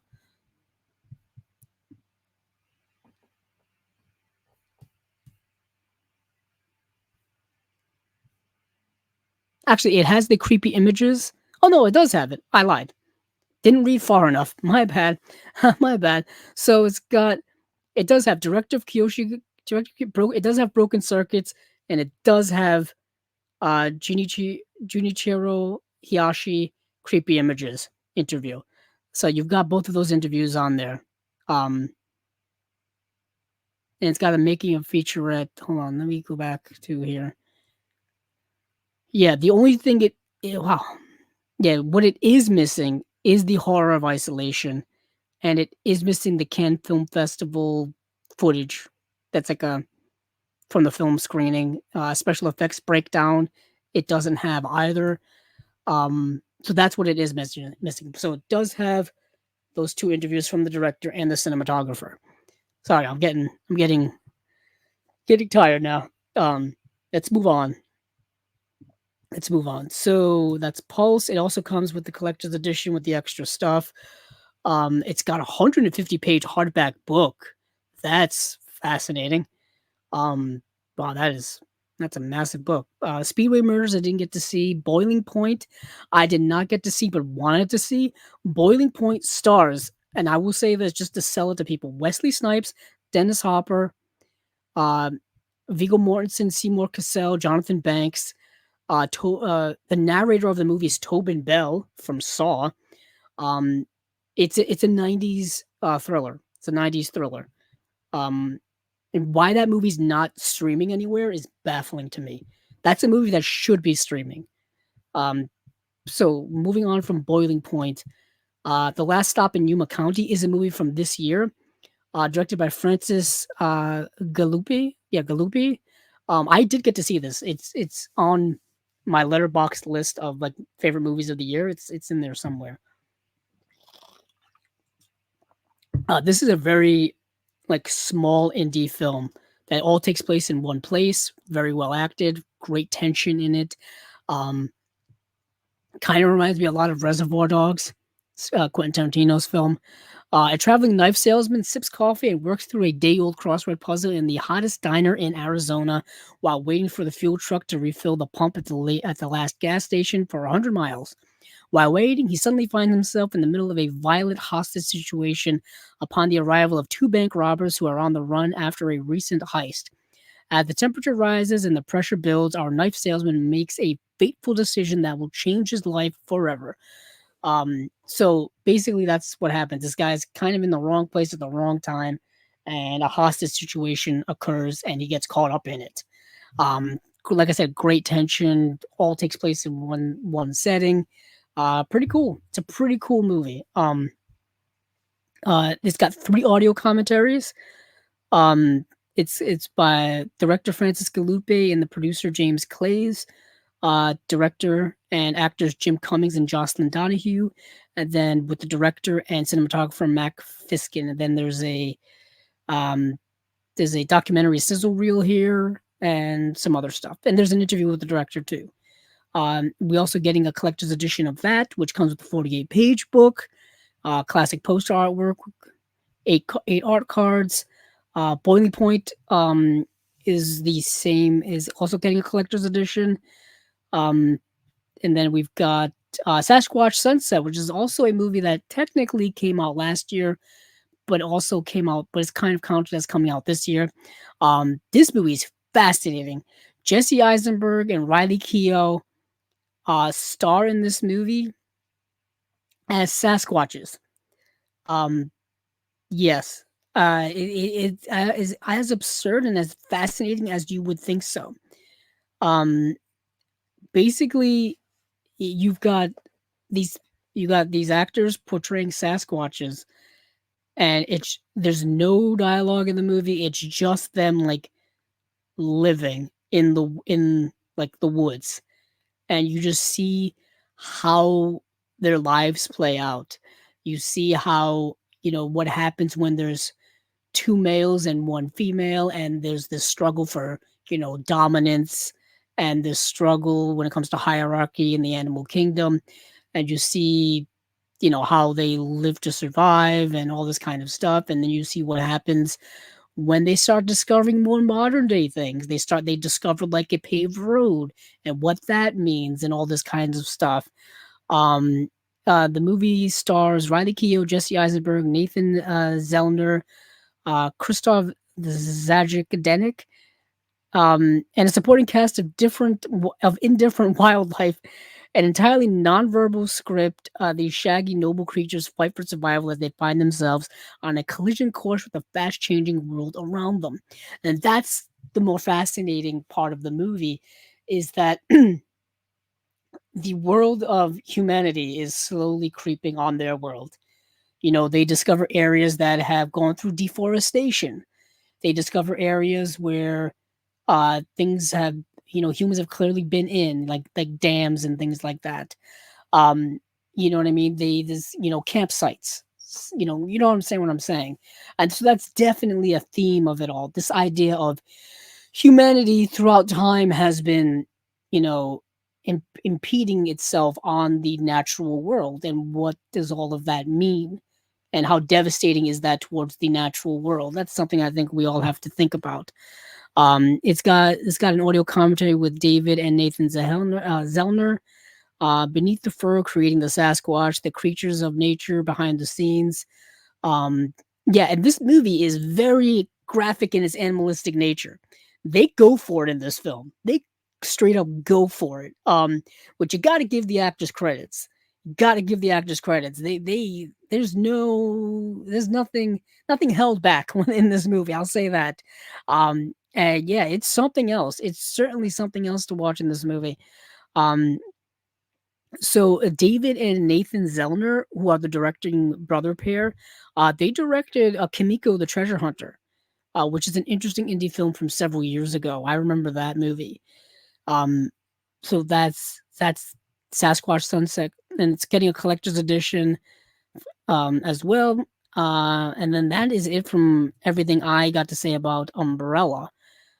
Get away from Umbrella. Let's get away from Umbrella. Where are we going to now? You know what? I'll go to this one right now. Yeah, so I'll go to this one now. Indicator, Indicator. Our buddies over at Indicator. We've had them here on the on Chasing Labels twice. Um, and we've always been a big supporter of Indicator and all the work they've been doing. And they've got a slate here for when is these coming out? November. Yes, this is the November stuff. And we've got 4 releases. 4. We've got Family Life, The Man Who Had Power Over Woman, which is a re-release. This was, I think, a website exclusive that they had put out previously, and then now they're releasing it in a wider berth. I think it's getting a US release essentially. Then you have Left, Right, and Center, and then you got a box set here of 3 films. It's a Richard Pryor and Gene Wilder box set of 3 movies, and the 3 movies are Stir Crazy, See No Evil, Hear No Evil, and Another You. 3 of the 4 films that Richard Pryor and Gene Wilder starred in together. Let's start with Family Life. Family Life is a Ken Loach film from 1971, and this is a fascinating movie. This is a really interesting film, in my opinion. When a rebellious Janice becomes pregnant, her controlling parents insist she has an abortion in order to avoid a scandal, causing Janice to suffer a schizophrenic episode, which is exacerbated by the medical treatment she receives. That's kind of the movie, but also the movie is so much more than that. What they don't tell you here is that Janice lives in a very conservative family. A very conservative family that is rather oppressive.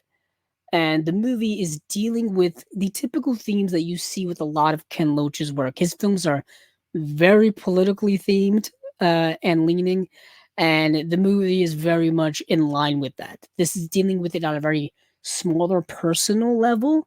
You're not dealing with like government oppression or something like that. You're dealing with like oppression within the family and it leading to negative consequences. And this is 1971. This is a teenager going through adolescence and life and things like that. And this is someone who is not getting a lot of help from the world around her, specifically her parents' world, or the parental world, the familial world, and the negative aspects that lead to that. And this movie is straightforward. There's not a lot of plot going on in terms of like, a story beats and things like that. You're just kind of going from situation to situation where, she's in and out of mental institutions because her parents don't know how to communicate or deal with her. The world doesn't really know how to communicate or deal with her. No one's really listening or paying attention to what may really be going on with her.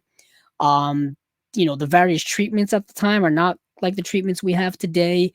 The mental health institution is certainly getting critiqued a little bit in this as well.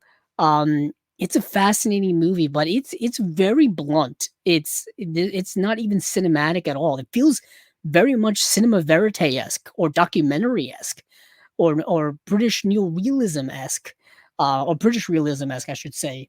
And that's kind of what Ken Loach has done a lot in his early career as well. The British realism, the kitchen sink realism, as it was called. Um, I believe this was the film he did after Kess. So think of something like similar to Kess, that type of style. Yeah, it's a fascinating movie, and what's really good about the movie is you can translate its themes and its stuff to today. You know what I mean? With in terms of the way in which oppression is still part of our society on a familial level and in our society in general. A lot of what Ken Loach was doing in his movies back then still pertained to now.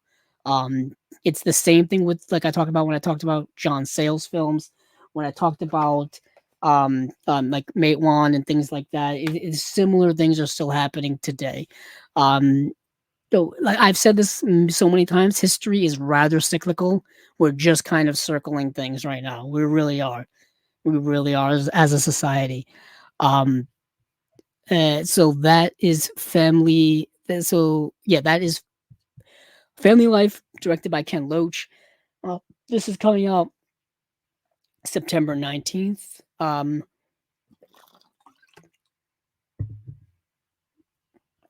We've got new interviews here.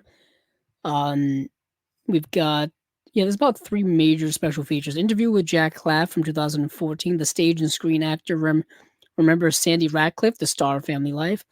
The BEHP interview with Tony Garnett from 2007. Archival video interview made as part of the British Entertainment History Project featuring the producer, director, and longtime Ken Loach collaborator. That's kind of cool. Looking East from 2024, British and Central Eastern European film specialist Michael Brooks video essay on rare overlaps. Our buddy Michael Brook, nice. We've had him here on Chasing Labels a couple of times. Very interesting. So that's something I'm definitely going to be getting sometime in the future. The Man Who Had Power Over Woman, I've talked about that when it came out before. Left, Right, and Center is another political type of film. This is a U.S. only release, so this is a Region A release. I want to say The Family Life is also a U.S. only release. Yes, it's a Region A release, Region A locked. So Left, Right, and Center is directed by Sidney Gilead from 1959. And what you have here is kind of a light romantic political film. What you have here is two candidates who are on different sides of the political spectrum. One's a liberal and one's a conservative, essentially, and they are running against each other in a political race, and they end up falling in love. That's essentially the movie.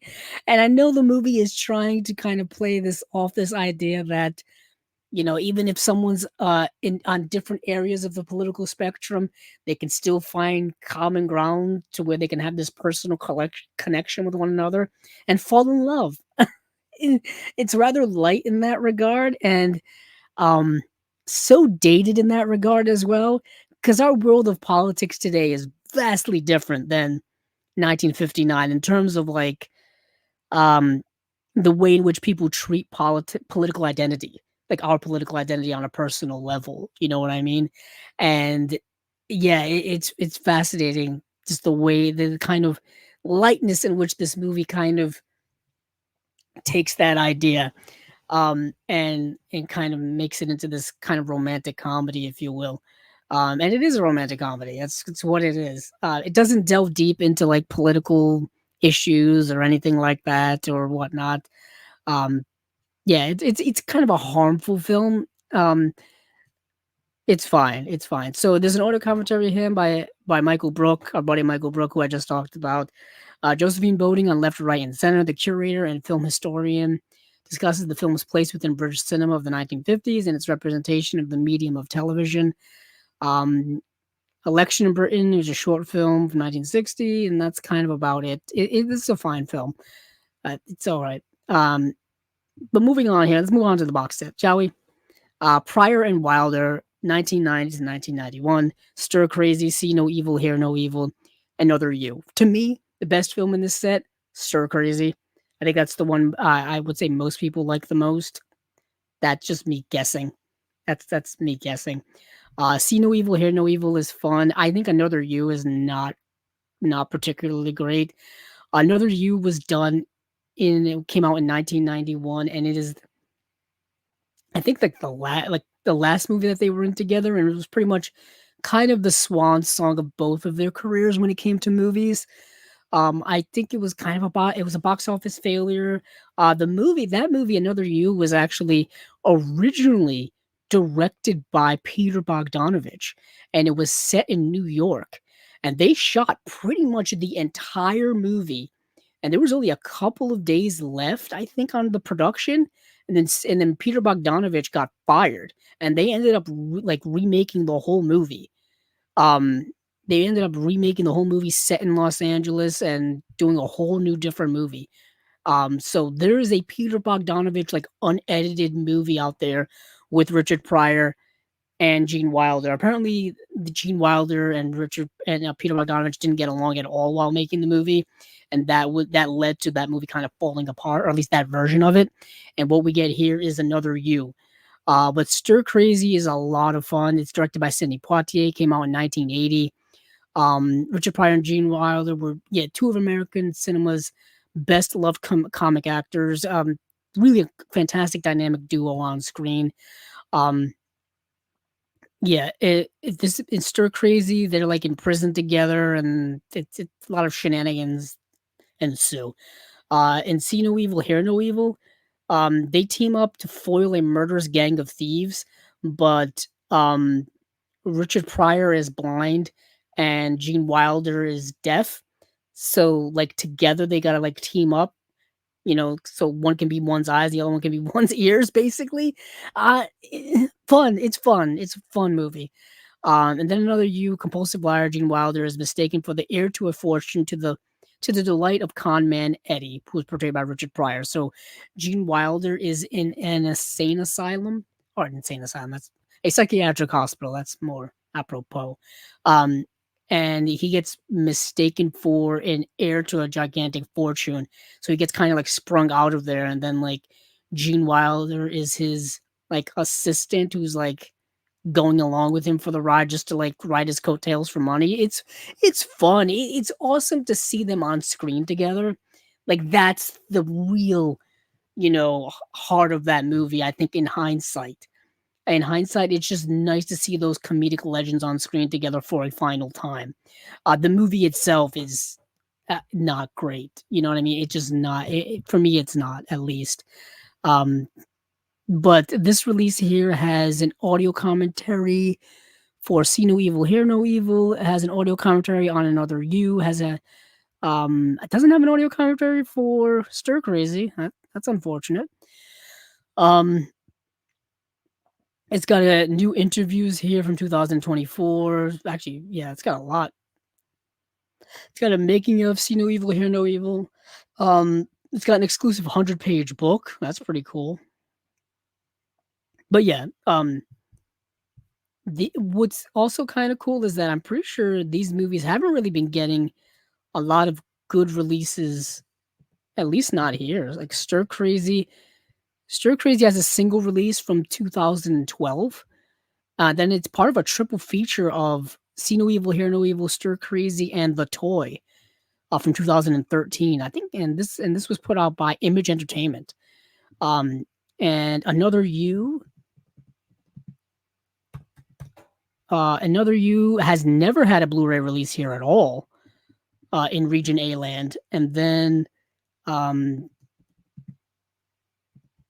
See No Evil, Hear No Evil has a release from 2012 as well from Image Entertainment, which is out of print.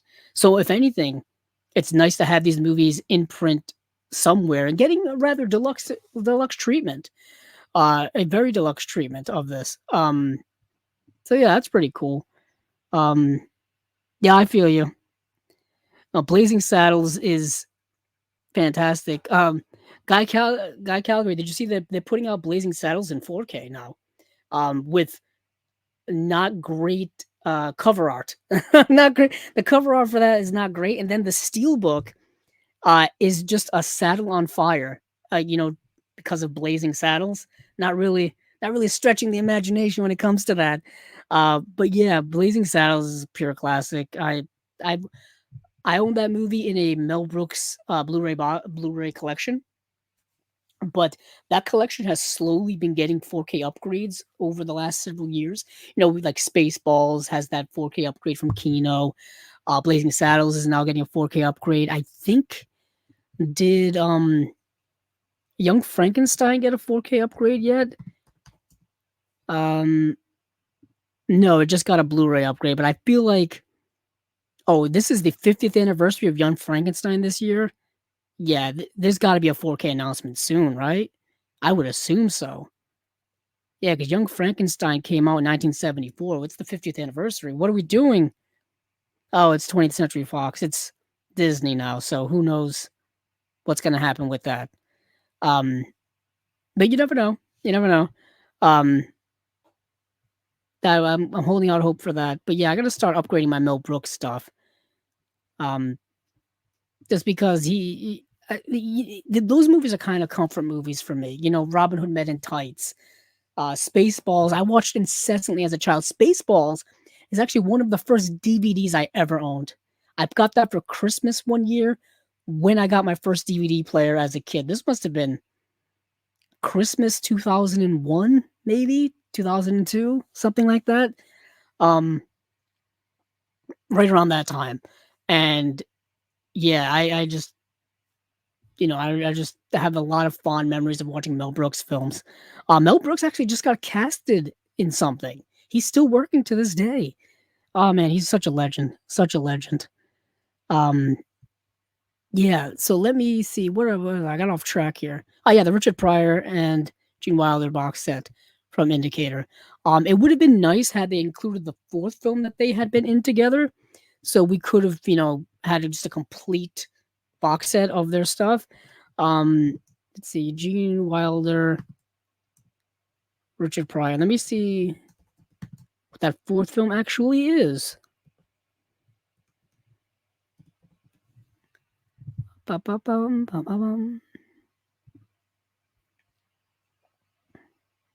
Silver Streak. Yes, Silver Streak. From 1976. Coincidentally, I think the first film that they were in together. I don't think Silver Streak. Let me see. Silver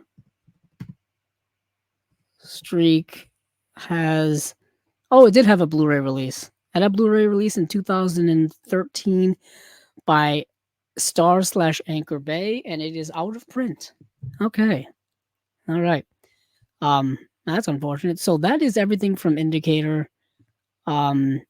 Richard Pryor and Gene Wilder box set, Family Life, The Man Who Had Power Over Women, and Left, Right, and Center. To me, Family Life is the one I kind of want the most out of all of those, because I do like Ken Loach and his work. So let's get rid of that, and then let's go to Severin. Severin was where I wanted to go to before. So Severin, we talked about them last time. We talked about how they had hinted that they were doing All the Haunts BRs folk horror box set number 2, and indeed it was. It was volume 2 of All the Haunts BRs Compendium of Folk Horror volume 2 box set. I did a YouTube short on when it was announced, but we've got obviously more details about it now since it's well in the pre-order phase. It is 13 disc Blu-ray set. I believe it's 20. Hold on. Yeah, 24 films on 13 discs. It's let's just roll with it. So disc 1, To Fire You Come at Last, and Psychomania, and then disc 2, we've got The Enchanted, and then we got Who Fears the Devil, and then we've got disc 3 with The White Reindeer and Edge of the Knife.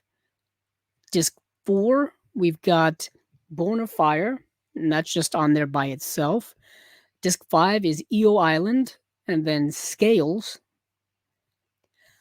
Disc 6, we've got Bakaneko, A Vengeful Spirit, and then we have Nang Nak. And then disc 7, we've got Sundel Bolong, and then we have Susanna, Queen of Black Magic. Disc 8, we've got Beauty and the Beast, which is a Czechoslovakian version from 1978. Then we have The Ninth Heart. Then disc 9, we have Demon. And then November, which I've actually seen. And then disc 10, we have Leton, which I've also seen. That's directed by Jean-Pierre Macchi. That's a French film from 1982. And then also on that disc, we have Blood Tea and Red String. Ooh, I like that little rhyming scheme they got going on there. Disc 11, we have Nazareno, Cruz, and the Wolf. And then we have a movie called Akalar. And then we've got disc 12 is From the Old Earth and Wales. And then we've got disc 13, The City of the Dead, and then The Rites of May. Yep, that's disc 13. That is it. So no CD soundtrack when it comes to this set here, which I believe the first set did have. I was talking with Steven the other day about that. How this set doesn't seem to have the typical CD soundtrack that they have in there, which is fine. It's fine. We've got 24 movies, and that's enough. I'm sure that makes up for it. All the discs have special features. Many of the discs have multiple special features. We're talking some have more than others, but there's a lot of special features. This is a comprehensive set. There are various versions of this you can buy, or packages, I should say, packages. You can buy this straight up by itself. You can buy just the box set. You can buy the box set, and you can buy this book called All the Haunts Be Ours, a folk horror storybook. That's an extra $35. The box set itself is $180 on Severin right now. If you want to wait for a sale, perhaps you can get it for cheaper.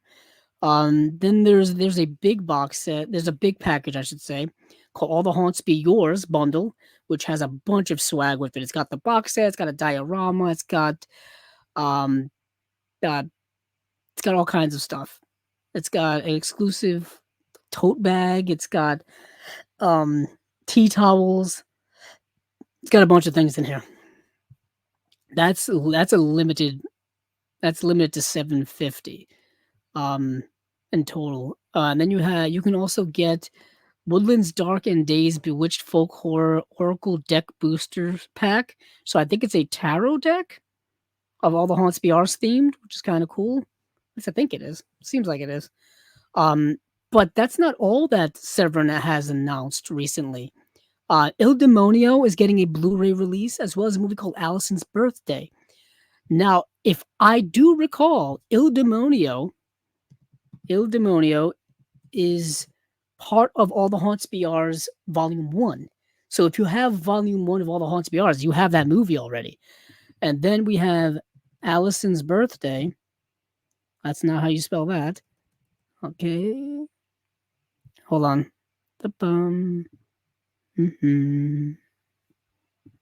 I think it's the same deal with Allison's birthday. Yeah, same deal with Allison's Birthday.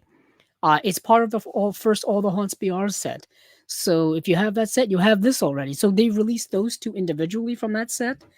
I guess for those of you who don't have it and just want those movies by themselves, why not? They're releasing another card deck as well called Woodlands Dark and Days Bewitched Folk Horror Oracle deck. Yeah, there's an Oracle deck and there's a booster pack. So the Oracle deck is the standard deck, and then there's a booster pack. I know very little about cards and things, clearly. But Severin also had a few other things that they announced.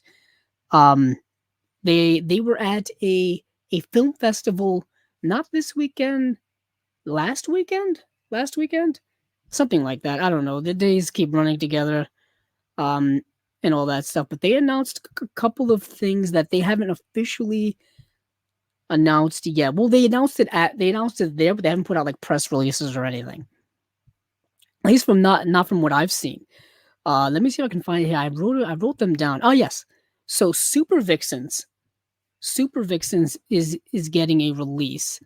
Hold on. Let me see if I can find some information on this. Supervixens. Yeah, so Supervixens is a Russ Meyer film. Okay, Supervixens is a Russ Meyer film, and this led many people to believe that um, they have acquired perhaps rights to other Russ Meyer films. Um, I know just off the top of my head, Faster Pussycat Kill Kill. If they put out a release of that, I would love that to happen. It had a Blu-ray release back in 2015 from RM Films International. I have no idea who that is. Be frank with you guys. Um, Beyond the Valley of the Dolls has both an Arrow release in the UK and a Criterion release here. I think I have Beyond the Valley of the Dolls actually, and if I don't, I need to get it. What a wild, wild movie. Russ Meyer is like a cult exploitative type of director. Um, just a wild director. Just a wild director. Um, so like getting his stuff more on Blu-ray would be incredible. Um, so they're doing that. Let me see what else I wrote down here. Delicatessen, the Jean-Pierre Jeunet film, which I know it's been put out on Blu-ray. I think there's a 4K of it coming out, which I've talked about on here before. Um, so if Severin's putting out their own version of that, I would love that. Yeah, Delicatessen, I think had a 4K come out last year from Studio Canal. Yeah, Studio Canal, because Lionsgate released the Blu-ray here many years ago. So that's interesting. Hey, look who's here. Checking the comments. Johnny, nice to see you. I would love for Severin, or anyone for that matter, to get into the Russ Meyer business and release more of his obscure gems. Yes. I was just trying to explain who Russ Meyer kind of is, probably not properly, because I don't know a lot of his work, to be straight with everyone. I know that I know Russ Meyer basically through John Waters. So if you know John Waters, you know the type of movies Russ Meyer makes. And so I was telling Beyond the Valley of the Dolls is kind of the one I think a lot of people know of the most because it's got a Criterion release, it's got an Arrow release, all of that stuff. But Supervixens is getting seems like getting a Blu-ray release from Severin sometime soon. I was talking about Delicatessen, the Jean-Pierre Jeunet films getting a Severin release in the future. That's kind of awesome because that's been stuck kind of just on an old Lionsgate Blu-ray here for a while. I know we got the 4K from Studio Canal last year. A 4K from Severin here would be kind of cool. But I don't know when it comes to rights and things like that. I thought Lionsgate pretty much had the rights to that here. Interesting. But what else did Johnny say? Yeah, a true classic and perhaps Roger Ebert's greatest contribution to cinematic history. Yes, a lot of people don't know that. The Roger Ebert, the critic that everybody knows of, or at least heard of, wrote the screenplay for Beyond the Valley of the Dolls. And if you watch Beyond the Valley of the Dolls, man, what a wild movie! What an incredible, unhinged movie. And the fact that it was written by Roger Ebert makes it all the more interesting. But yeah, so they're putting out Delicatessen. Like I said, what else did I write down here? Oh, that movie Tesis or Thesis, the Amenabar film, which I think just got a release from. Huh. I know it just got a release. I don't know why it's not showing up on Blu-ray.com. Let me see if I can go to it directly. I guess not. Maybe it is because I'm spelling it wrong. That's why. Because in Australia, it's Thesis. It's either Thesis or Thesis. So in October, it looks like Umbrella is putting it out on 4K.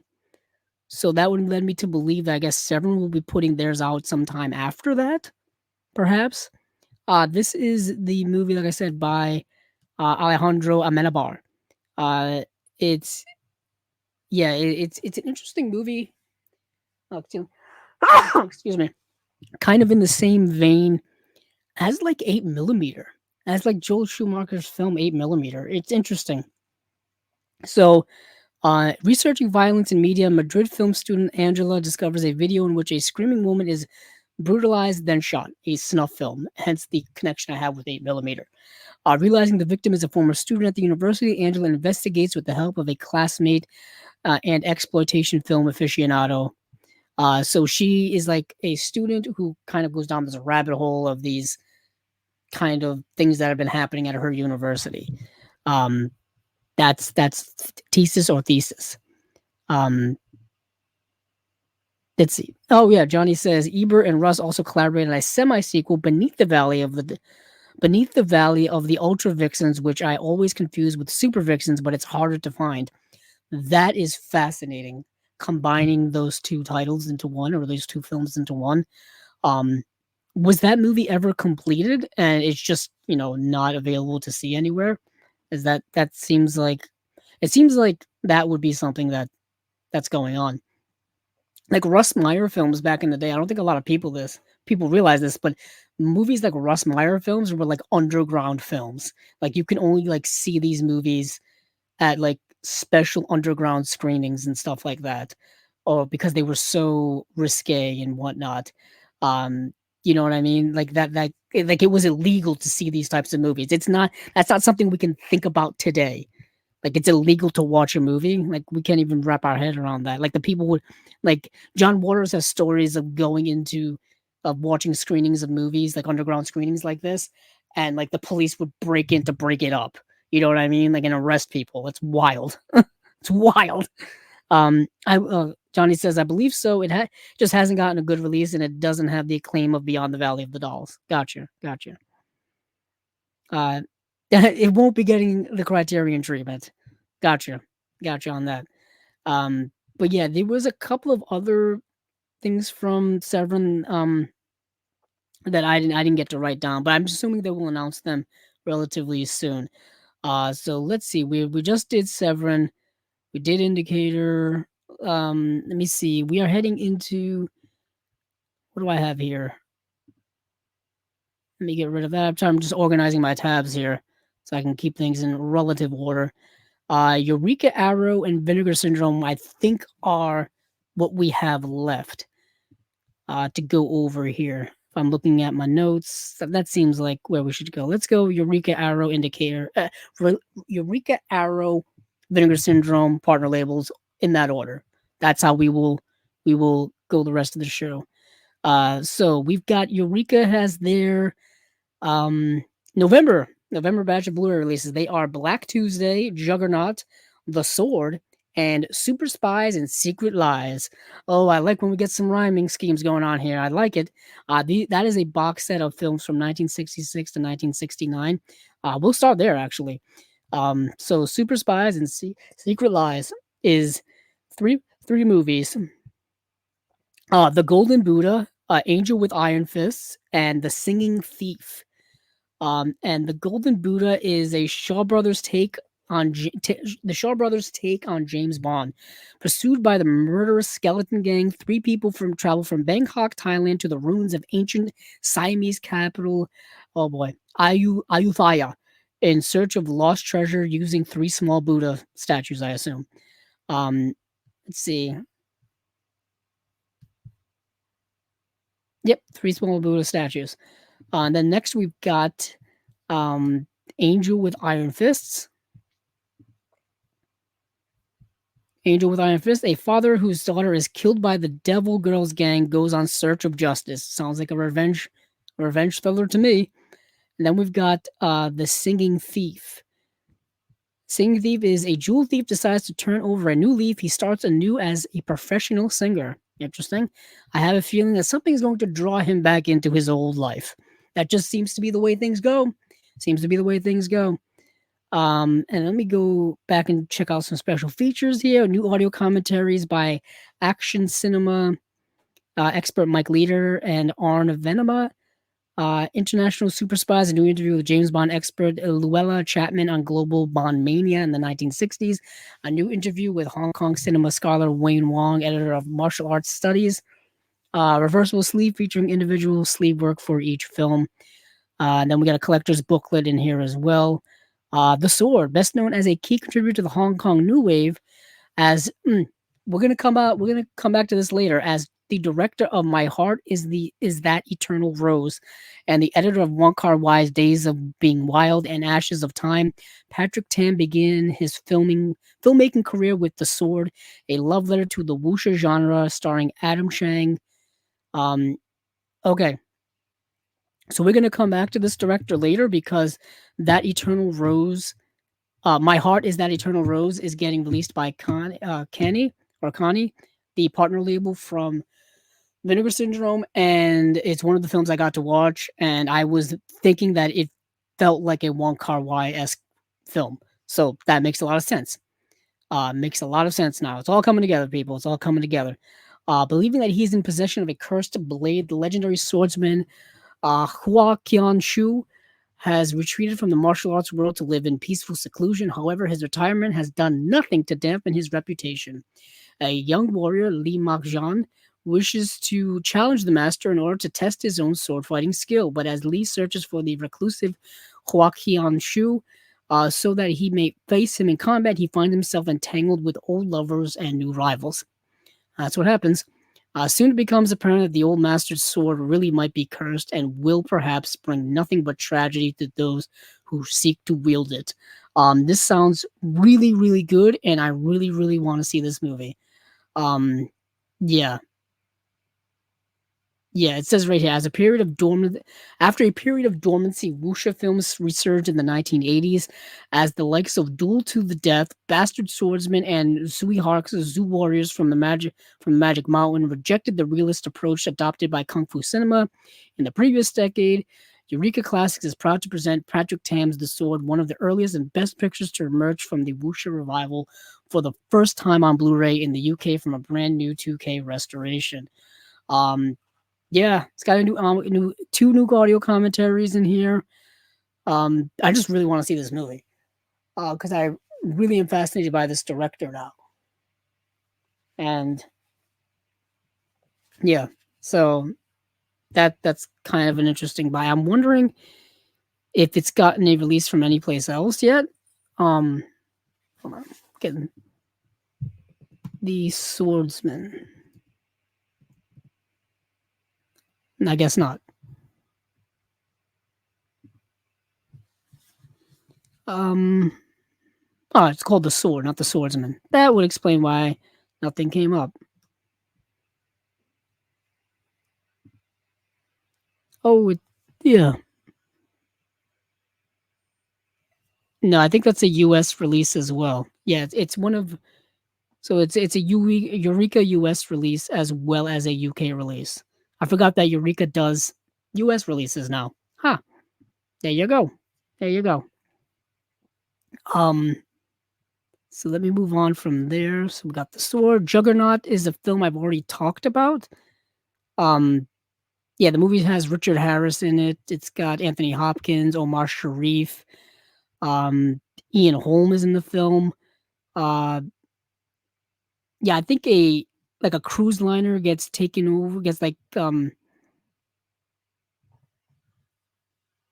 yeah, it gets like hijacked. A cruise liner gets hijacked, and then a team has to like figure out a way to you know rescue the people aboard. Essentially, yeah, because they're threatening to like blow up some stuff and whatnot. I want to say, hold on. The cruise liner SS Britannic is traveling through the North Atlantic with over 1,000 passengers on board. As the vessel drifts through the vast ocean, its owner, Nicholas Porter, receives a call from a man who identifies himself only as Juggernaut. The ominous voice on the telephone informs Porter that there are explosives planted aboard the Britannic and that he will sink the ship at dawn unless a hefty ransom is paid. A race against time then begins as Captain Alex Brunel, Royal Navy officer Anthony Fallon, and Police Superintendent John McLeod, um, who are portrayed by Sharif, Richard Harris, and Anthony Hopkins, work together across the land and sea in a desperate attempt to avert disaster and secure the safety of the ship's passengers. I want to say this is something that came out.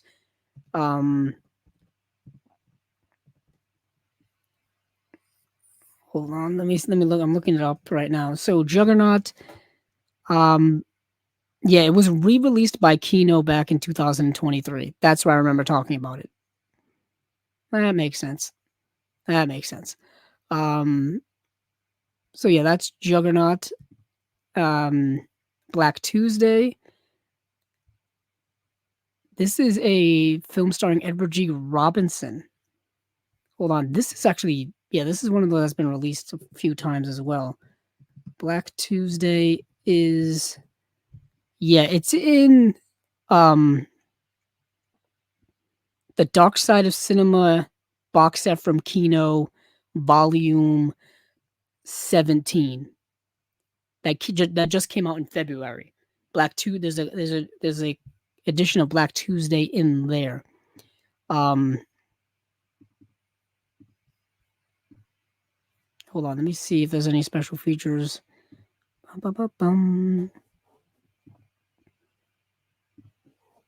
There we go. It's good. There's an audio commentary by film historian and screenwriter Gary Draney. And what do we have on this release? Brand new audio commentary by film expert Sergio Angelini, host of the Tipping My Fedora podcast. Yeah, there's from Argentina to Hollywood, a brand new interview with film historian Sheldon Hall on director Hugo Fragonese. No Escape, a brand new video essay by Imogen Sarah Smith, author of In the Lonely Places, film noir Beyond the City. This edition of Black Tuesday is definitely better than the Kino one in terms of just special features alone. And the movie is, like I said, stars Edward G. Robinson. Vincent Kennelly Robinson is a violent mobster serving time on death row, but he has no intention of going to the electric chair following a plan put together by his Mal Hattie. Kennelly orchestrates a jailbreak on the night before his execution and takes several hostages in the process. Kennelly is joined by fellow death row inmate Peter Manning, portrayed by Peter Graves, and hopes to discover the location of a stash of stolen loot. Manning hid away before his conviction, but is Manning willing to pay the price for freedom and look the other way as the psychopathic Kennelly revels in murder and mayhem? Oh, interesting. Sounds more like a gangster film than it does a film noir. I think it says here that it's more influenced by the 1930s gangster films. That makes a lot of sense since has Edward G. Robinson, who was in Little Caesar, which is a 1930s gangster film. So that is, I think, that's the UK. That's only coming out in the UK. That is it from Eureka. So we've got Black Tuesday, Juggernaut, The Sword, Super Spies, and Secret Lies. These are all coming out in November. Let's go over to Arrow now. We are in Arrowland. This is going to be a long episode. We're approaching 2.5 hours at this point, and we haven't hit Vinegar Syndrome yet. So Arrow Video announces November releases. We've got A Simple Plan, The Invasion, At Close Range, Elvira, Mistress of the Dark, and Tomie. Tomie, I think maybe more accurate. So, first up, A Simple Plan is a Sam Raimi film from 1998. The film stars Bill Paxton, Bridget Fonda, Billy Bob Thornton. It's a good little psychological thriller. It's in the vein of Danny Boyle's Shallow Grave. That's its closest comparison that I thought of the entire time while I was watching the movie. And when I read this premise, I think you'll understand why if you've seen Shallow Grave. If you haven't seen Danny Boyle's Shallow Grave, watch that movie. The Criterion put out a Blu-ray of it. It's really good. I think it's his first film. Super good movie. Let's see. Hank Mitchell, Bill Paxton, and his wife Sarah, portrayed by Bridget Fonda, have big dreams and a baby on the way, but are stuck in the small Minnesota town where Hank grew up alongside his sweet but naive brother Jacob, portrayed by Billy Bob Thornton. One day while walking in the woods, Hank, Jacob, and Jacob's friend Lou, who is portrayed by Brent Briscoe, discover a small plane buried in the snow with a dead pilot inside and a duffel bag containing over $4 million. I think it's like $4.4 million in cash. It's a once-in-a-lifetime chance to grasp the American dream in one fell swoop if they can just keep it a secret. but Hank soon learns that keeping that secret will come at a terrible cost. So, as you can tell, as the rap song says, more money, more problems. you know, uh, it's nice to have $4.4 million in cash that just seemed to literally fall out of the sky, but it's never that easy, is it? It's never that cut and dry. There's always a catch, and in this case, the catch is like trying to keep it a secret, the guilt of doing that, the planning in mischievous ways, the greed that plays into it. You know what I mean? Like all that kind of stuff. And then like what happens if someone else in this group is getting cold feet about the situation? What do you do then? All that kind of stuff. Where did this money come from? You know what I mean? Is it morally okay to keep this money? You know what I'm saying? Should we put it back? Should we put some of it back and keep some of it? Should we use it? Should we leave town?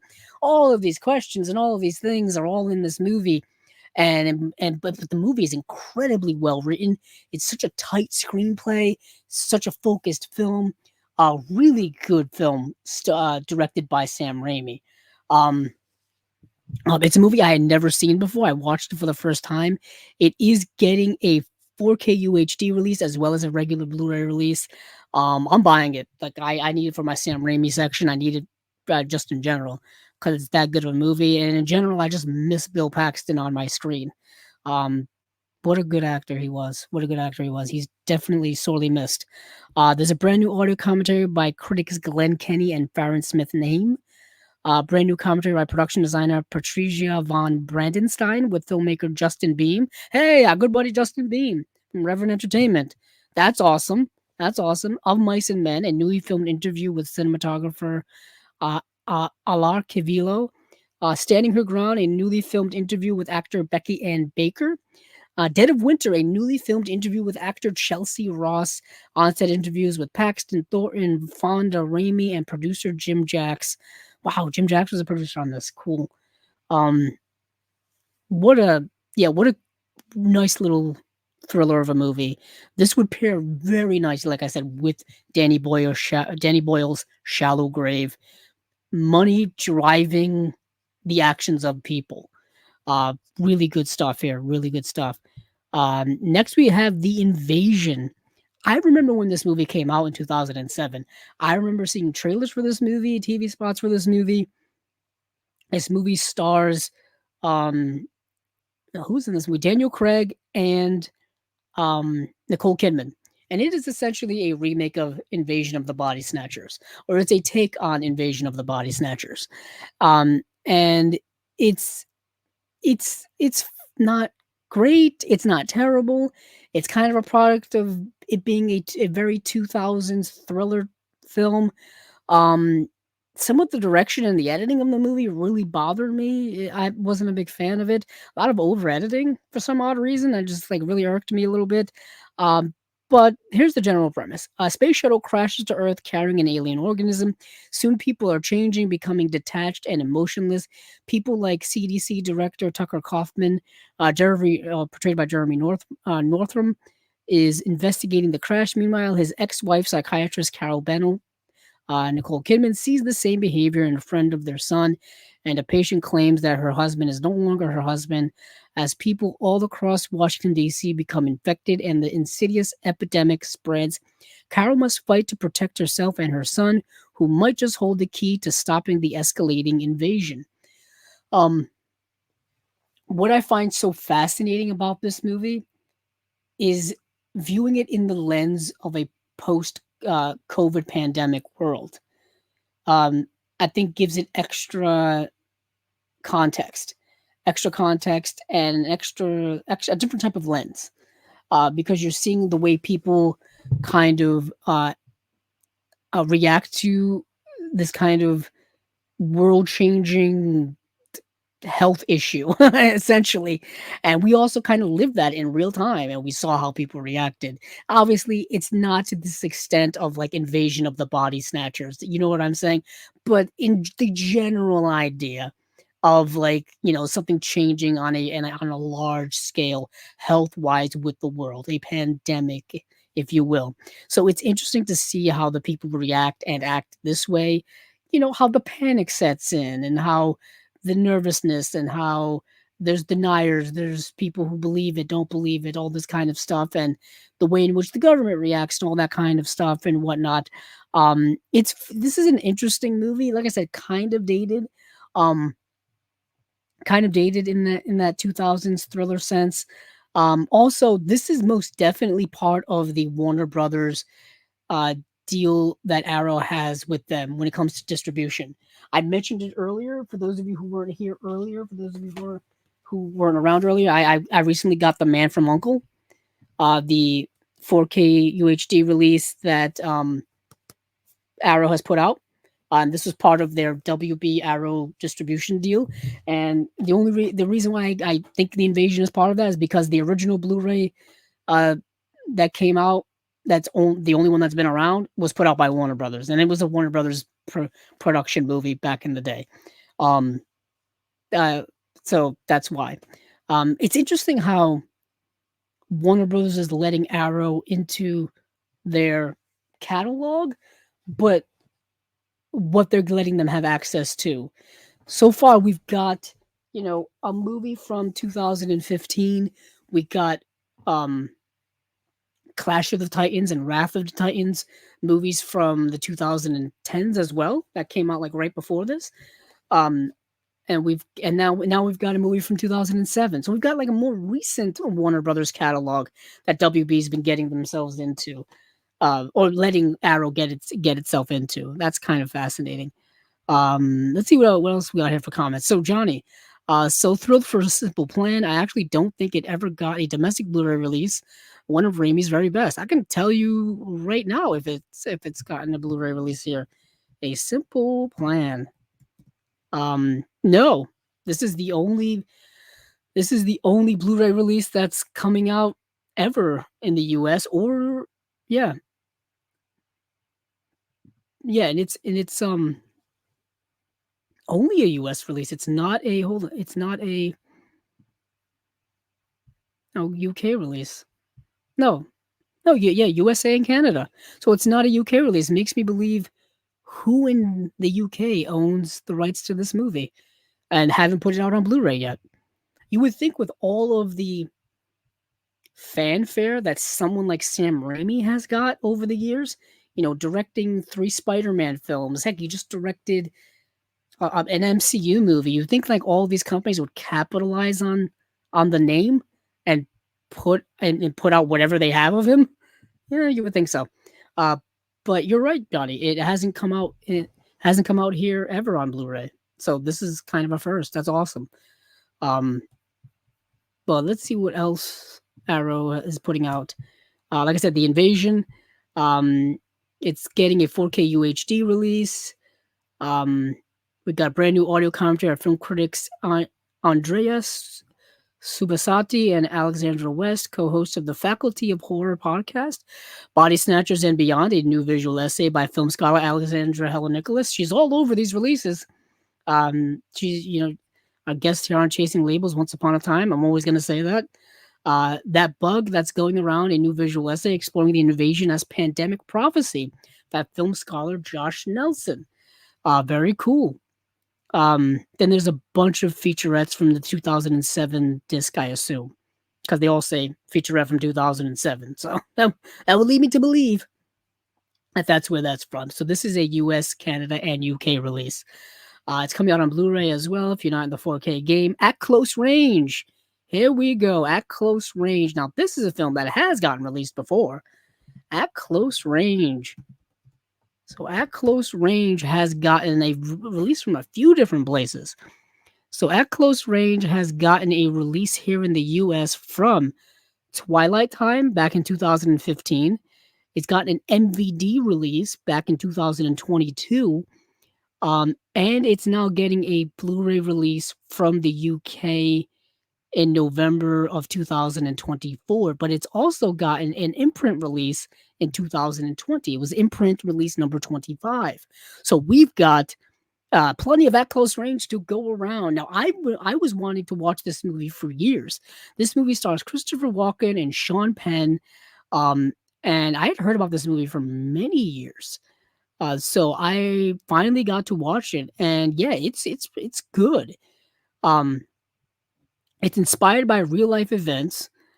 Brad Whitewood Jr., Sean Penn, reconnects with his estranged father, Brad Sr., portrayed by Christopher Walken, a notorious charismatic criminal fascinated by his father's lifestyle. Brad Jr. forms a gang with his brother Tomie, portrayed by Chris Penn, the real life brother of Sean Penn, and begins stealing tractors. Their criminal activity quickly draw them deeper into Brad Sr.'s world, but their illicit pursuits take a grim turn when the gang cross the point of no return in murder. Now in too deep, Brad Jr. must now confront the chilling truth about his father's nefarious actions. There is an interesting supporting cast in here. You'll notice some recognizable faces. Kiefer Sutherland, Crispin Glover, and Mary Stuart Masterson. Um, and a haunting soundtrack by frequent Madonna collaborator Patrick Leonard, which includes the original song "Live to Tell," performed by Madonna. At Close Range is an atmospheric thriller ripe for discovery, and indeed it is. Indeed it is. You've got this chaotic, toxic father-son dynamic. You've got familial drama. You've got this kind of real life connection as well. Based on a true story. I believe it was set in the Philadelphia area in the 1970s. Directed by James Foley. James Foley, who I believe directed James Foley directed not only At Close Range, but he directed. Hold on. Yeah, he directed. Let me. I think he directed Glengarry Glen Ross. Yes, he did Glengarry Glen Ross. He also directed an episode of Twin Peaks, and he did a Madonna, like the Madonna music video collection, as well as a bunch of music videos from Madonna. That makes a lot of sense. Um, yeah, he also directed the movie Fear. Um, he directed an episode of the Hannibal TV series, which is a great TV series. Yeah, James Foley. But At Close Range is a really good thriller starring um some people who are going to be recognizable. Let me see what else we got here for comments. I remember The Invasion being rather poorly reviewed when it came out, so much so that I stayed away, but curious if there's been a real cultural reassessment or if it was just a WB film up for grabs.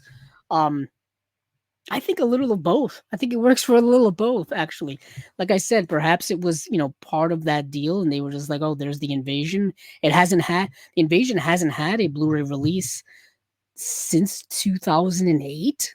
I think it came out in 07, so I think 2008 was when the Blu-ray may have come out. Um, so it was ripe for some type of remastering. And then, of course, now we're living in the post-COVID world, so there is a little bit of reassessment there. Nicole Kidman, of course, has gone on and done many other projects. Daniel Craig, of course, this was right after Casino Royale had come out, and he was in several James Bond films after that and other films as well.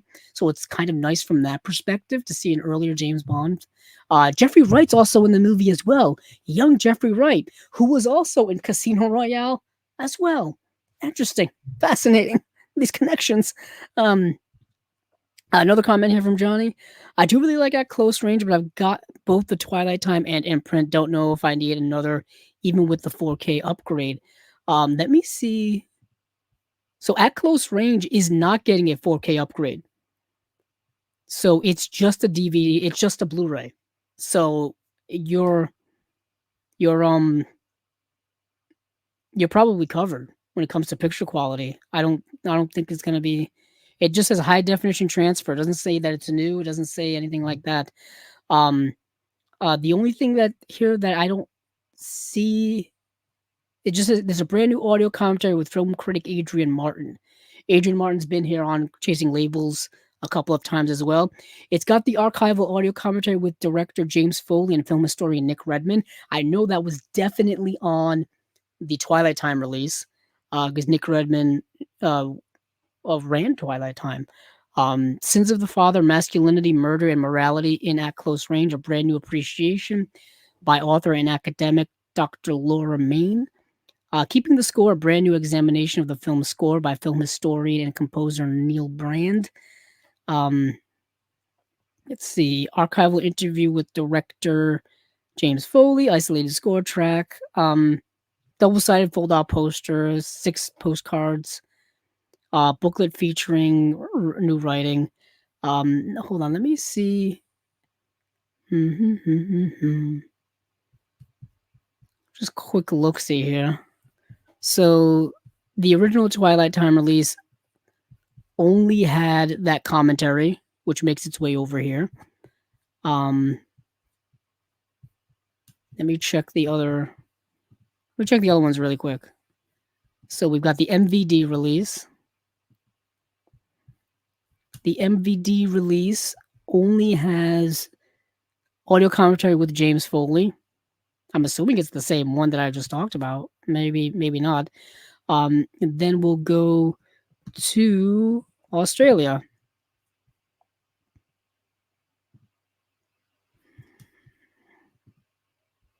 Let me pull up the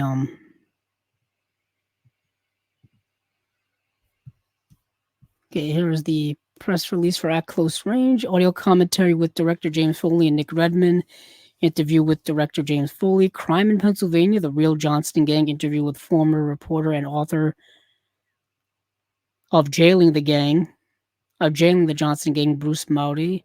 Interview with composer Patrick Leonard. Badlands, short location. So, yeah, unfortunately, it looks like the special features from the Imprint edition and the Arrow edition are slightly different.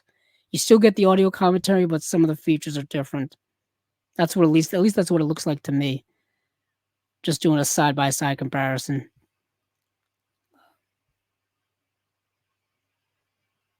Yeah, that's what it looks like to me. But anywho, let's go on. That's At Close Range. Now we have Elvira, Mistress of the Dark. This is a 4K UHD upgrade from the Blu-ray that they've already put out. So if you have that Blu-ray, you kind of know what the situation is here. You've got all the same special features. And it's a brand new 4K restoration done by Arrow Films themselves. Cassandra Peterson is Elvira. This, I believe, is the first Elvira film. Yeah.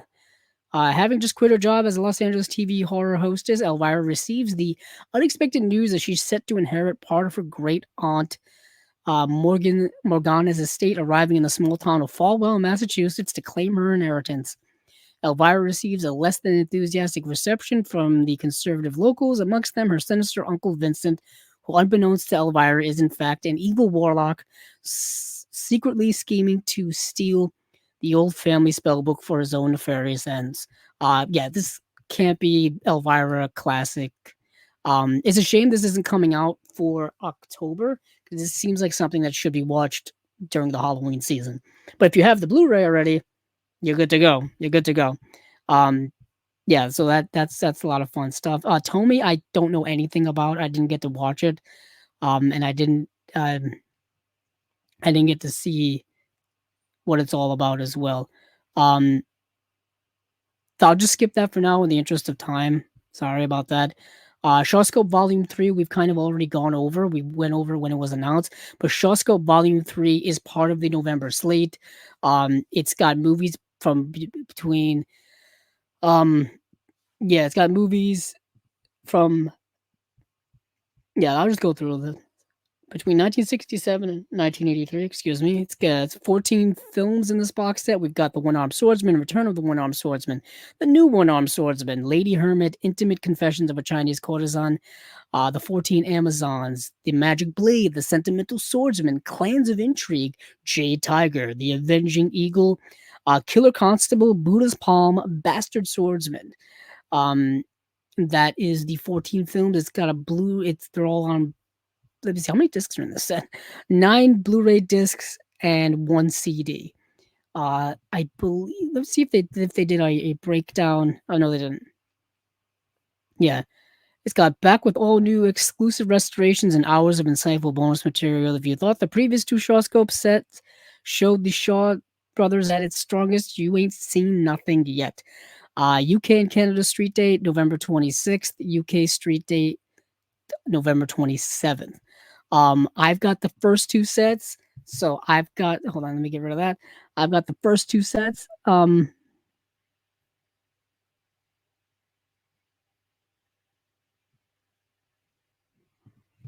Yeah, Johnny, I just went over kind of all of that. Yeah, it does. It's not a 4K upgrade.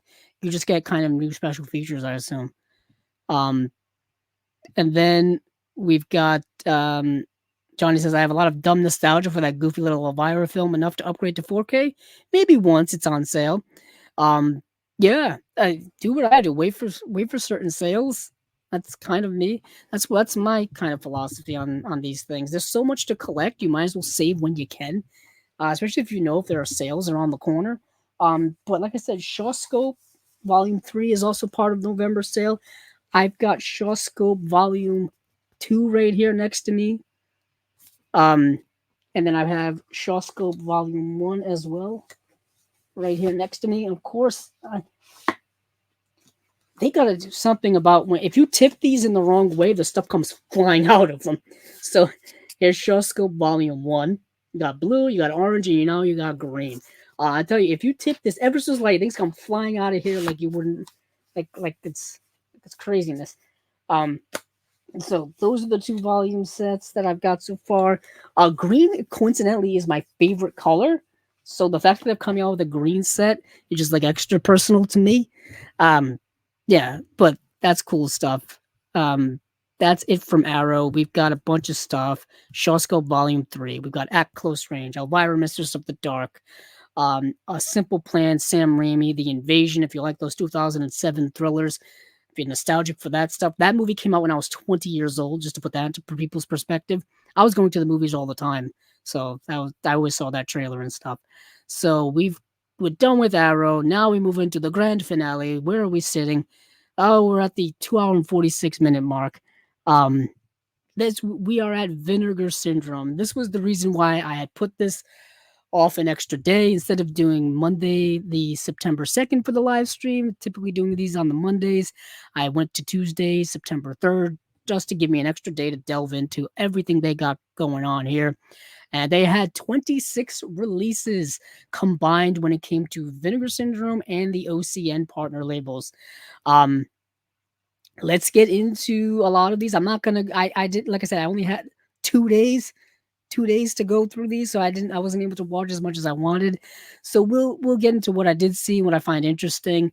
Um, let's start here with the Vinegar Syndrome proper. So we've got I think 7 releases announced from them. We've got Howling 2 getting a 4K UHD release, Cruel Britannia, which is just a regular Blu-ray, Delirium, a photo of, oh boy, Gioia. I'm sorry, my Italian is terrible. That's a 4K. That's a 4K UHD release. That's a Lamberto Bava film. That's why I'm curious about it. It's a Lamberto Bava film. We've got a VSA release, a Vinegar Syndrome archive release of An Eye for an Eye. And then we've got a Vinegar Syndrome Labs release of Bloodline. And then we've got a cinematograph release of Go Fish. And then we've got a Distripix release of Blonde on a Bum Trip. And then we've got some various other Vinegar Syndrome things here. We've got some t-shirts and things like that. They had their Totally Rad sale over the weekend, where they had things that were on sale for as much as 75% off, all the way down to like 10% off. Like I said earlier in the show, way back at the beginning, someone asked if I bought anything, and I did get Little Darlings. I did order Little Darlings. I did also see that they won't be shipping any of these things until September 9th. So I don't plan on getting this probably till way later on this month, if not into October, just because I feel like people went kind of crazy. But I do have the other cinematograph release here of Red Rock West, which I showed off earlier. I figured I'd show it off again. Why not? Because Little Darlings is going to have similar packaging to it, the digibook type of packaging. And it was on sale for 50% off. 50% off for Vinegar Syndrome, like sub-label release. I kind of couldn't couldn't pass it up for Little Darlings, which is it's a surprisingly very good movie. I was really like that movie. So that will be coming in sometime in the future. Um, but what else we've got here? So what I have seen, I've seen Howling 2. Howling 2 is the sequel to Howling, which is the Joe Dante film, which has a Blu-ray and a 4K UHD release from Shout Studios. I have the 4K. Hold on, let me go get it.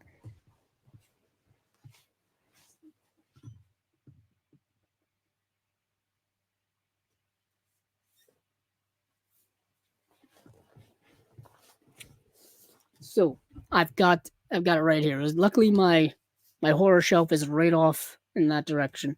So here is the Howling 4K. I wish the glare wasn't so bad, but you understand. You could see it. um, and this is directed by Joe Dante. Um, this is I think a really good werewolf film. Um, Howling 2 is fascinating. Howling 2, how should I put this? It's in that category of sequels to horror films that are completely different than their original in pretty much every single way possible. Think of it kind of like how Texas Chainsaw Massacre 2 is rather completely different than the first Texas Chainsaw Massacre film. Like that's how I would describe The Howling 2. It is, yeah, it's needless to say, it doesn't have a very high rating on Letterboxd.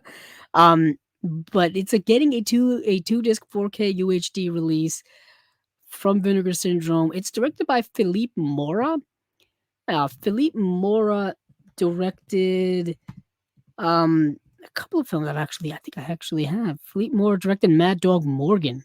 Mad Dog Morgan is um the Dennis Hopper starring film from 1976, which Indicators put out a release of. He also directed The Return of Captain Invincible, which has a release from Severin. The Return of Captain Invincible is actually a movie I really like. You can, I think, watch it on YouTube right now.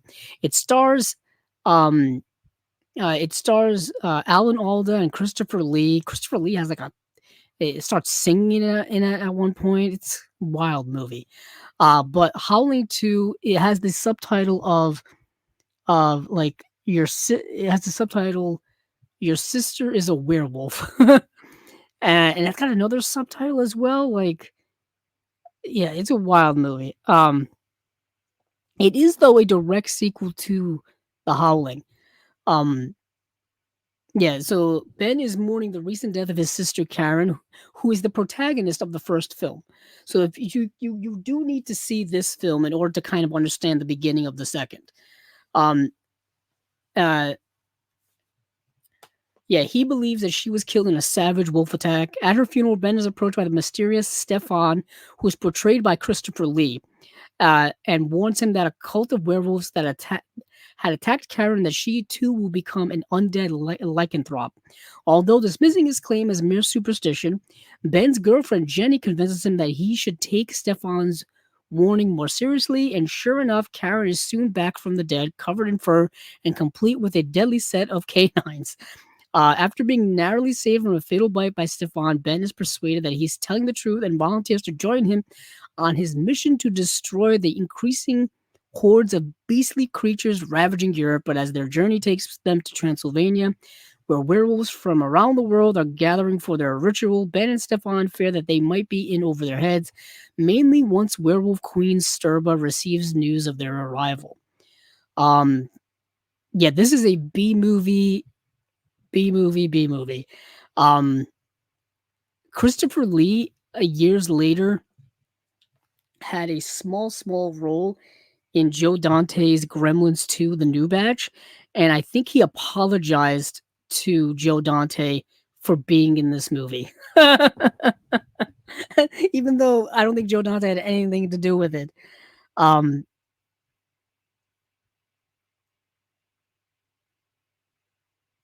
oh, what did I say? What did I say, Johnny?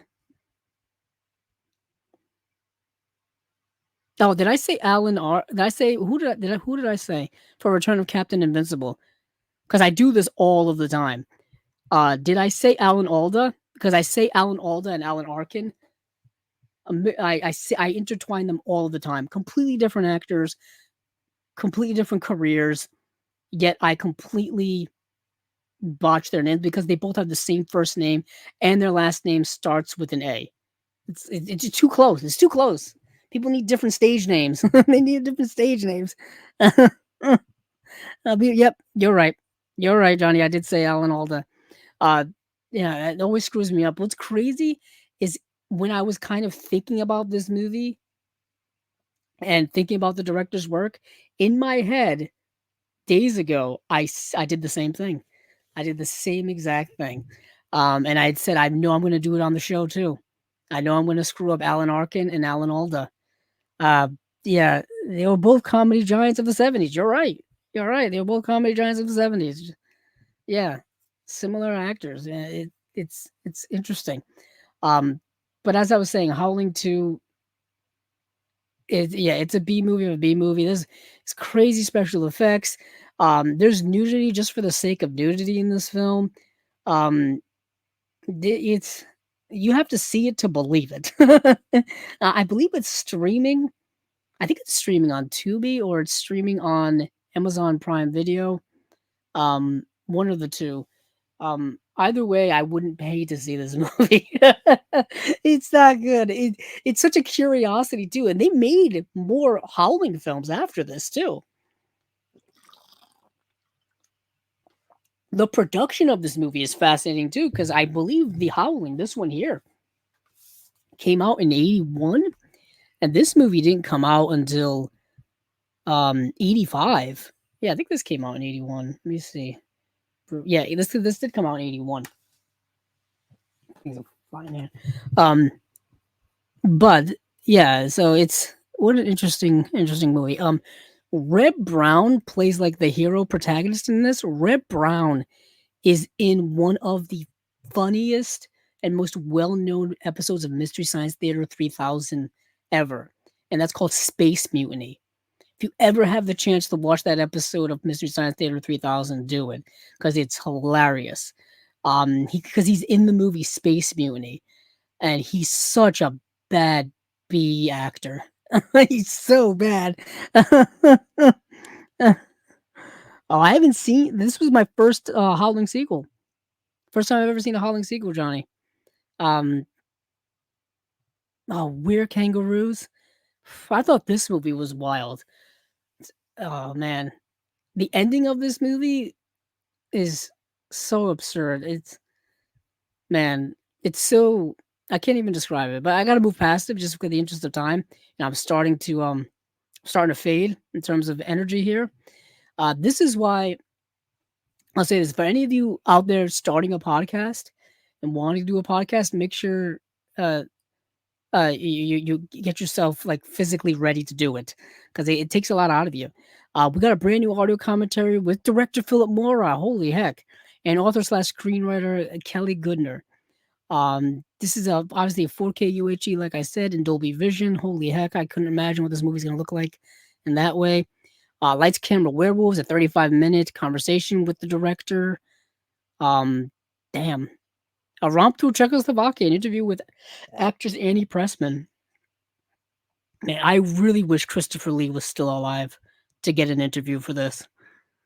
Like, is there no archival interviews out there with Christopher Lee on this movie? I just need to see it because he looked so. There were scenes where he looked like he hated being in the movie. He hated being in the movie, but this has a lot of special features, But I got to move on from it. That's Howling 2 4K UHD. I don't want to spend too much time on a lot of these. Crew Britannia, 3 killer thrillers from the UK. I do want to mention this box set here. This is a Blu-ray box set. We've got the movies. It's a 2-disc set with 3 movies. Let me see. Uh, we've got the movie Crucible of Terror from 1971 by Ted Hooker. We've got the Second movie here, Penny Gold from 1973, directed by Jack Cardiff. That's why this is important. Listen to me. Jack Cardiff was a great cinematographer. Jack Cardiff shot The Black Narcissus, The Red Shoes, The Life and Death of Colonel Blimp. Legendary Jack Cardiff. He was an incredible cinematographer, years and years and years ahead of his craft. But he also did some directing as well. He directed not a lot of great films. He directed The Long Ships, Dark of the Sun, Penny Gold, Follyfoot. Like, these are not like great films. The Liquidator, The Mutations was his last film he directed in 1974. But he was mostly known in his career for being a cinematographer. He directed A Matter of Life and Death. Like I said, The Red Shoes, Black Narcissus. Did he do? I don't know if he did Life and Death of Colonel Blimp. I may have been wrong on that, but still, he was a cinema DP on The African Queen. The Barefoot Contessa, War and Peace, The Brave One, The Prince and the Showgirl, that Marilyn Monroe film. Girl on the Motorcycle, which has a Kino release. The late Alain Delon's in that film. So that's why I was interested in this box set here. And then we've got last film here, which is called Craze, from 1974, directed by Freddie Francis. Hold on, let me go check.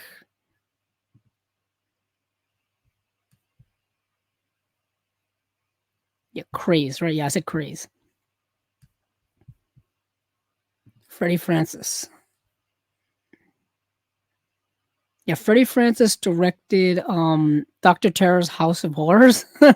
He also directed Dracula Has Risen from the Grave, the Hammer, one of the Hammer films of Christopher Lee as Dracula. He directed Trog. Oh man, he directed Torture Garden. What else do we have? He directed The Evil of Frankenstein, which was one of the Hammer horror Frankenstein films. He directed Paranoiac from 1963 with Oliver Reed. I think is actually rather good, actually very good.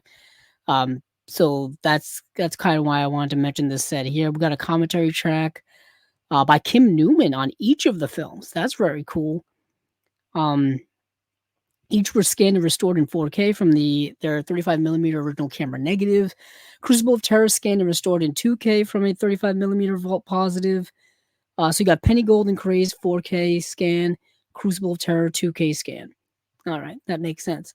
And a couple of other special features down here. So that's pretty cool.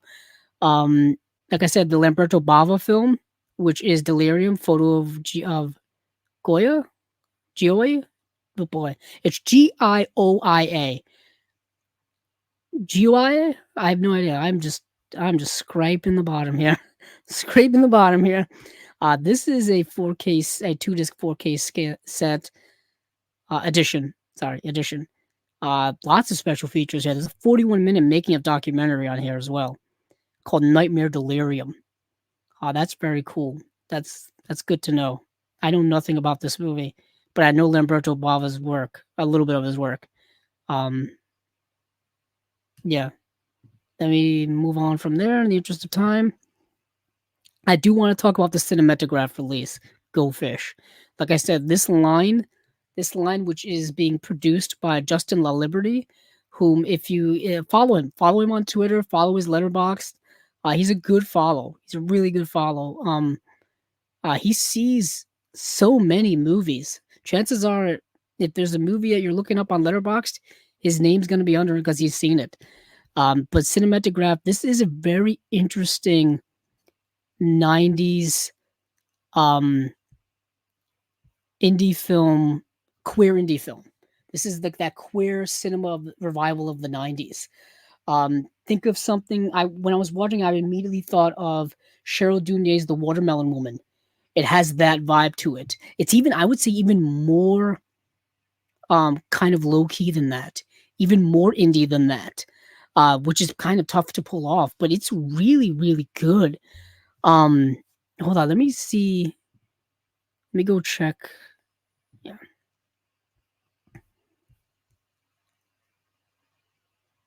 Yeah, Go Fish. It's directed by Rose Trochet. Max is a trendy, pretty young lesbian who is having trouble finding love. A friend sets her up with Eli, whom Max likes, but Eli is frumpy, homely, and older, nor do they have much in common. Can Max learn to look past the packaging? That's kind of what the basic premise of the movie is, but it's so much more than that.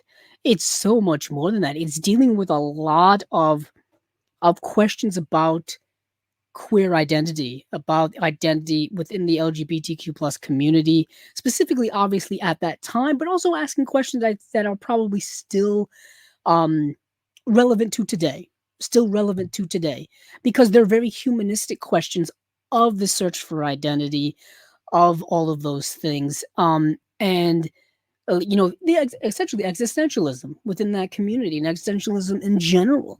And the movie is really, really good. It is available to stream on the Roku channel on Pluto TV, but it is very low budget. I think this movie was made. Um, let me see. Let me get the budget on this. I think it was made for like $15,000 or something. It's a super low budget movie, um, and it definitely shows it. I think it's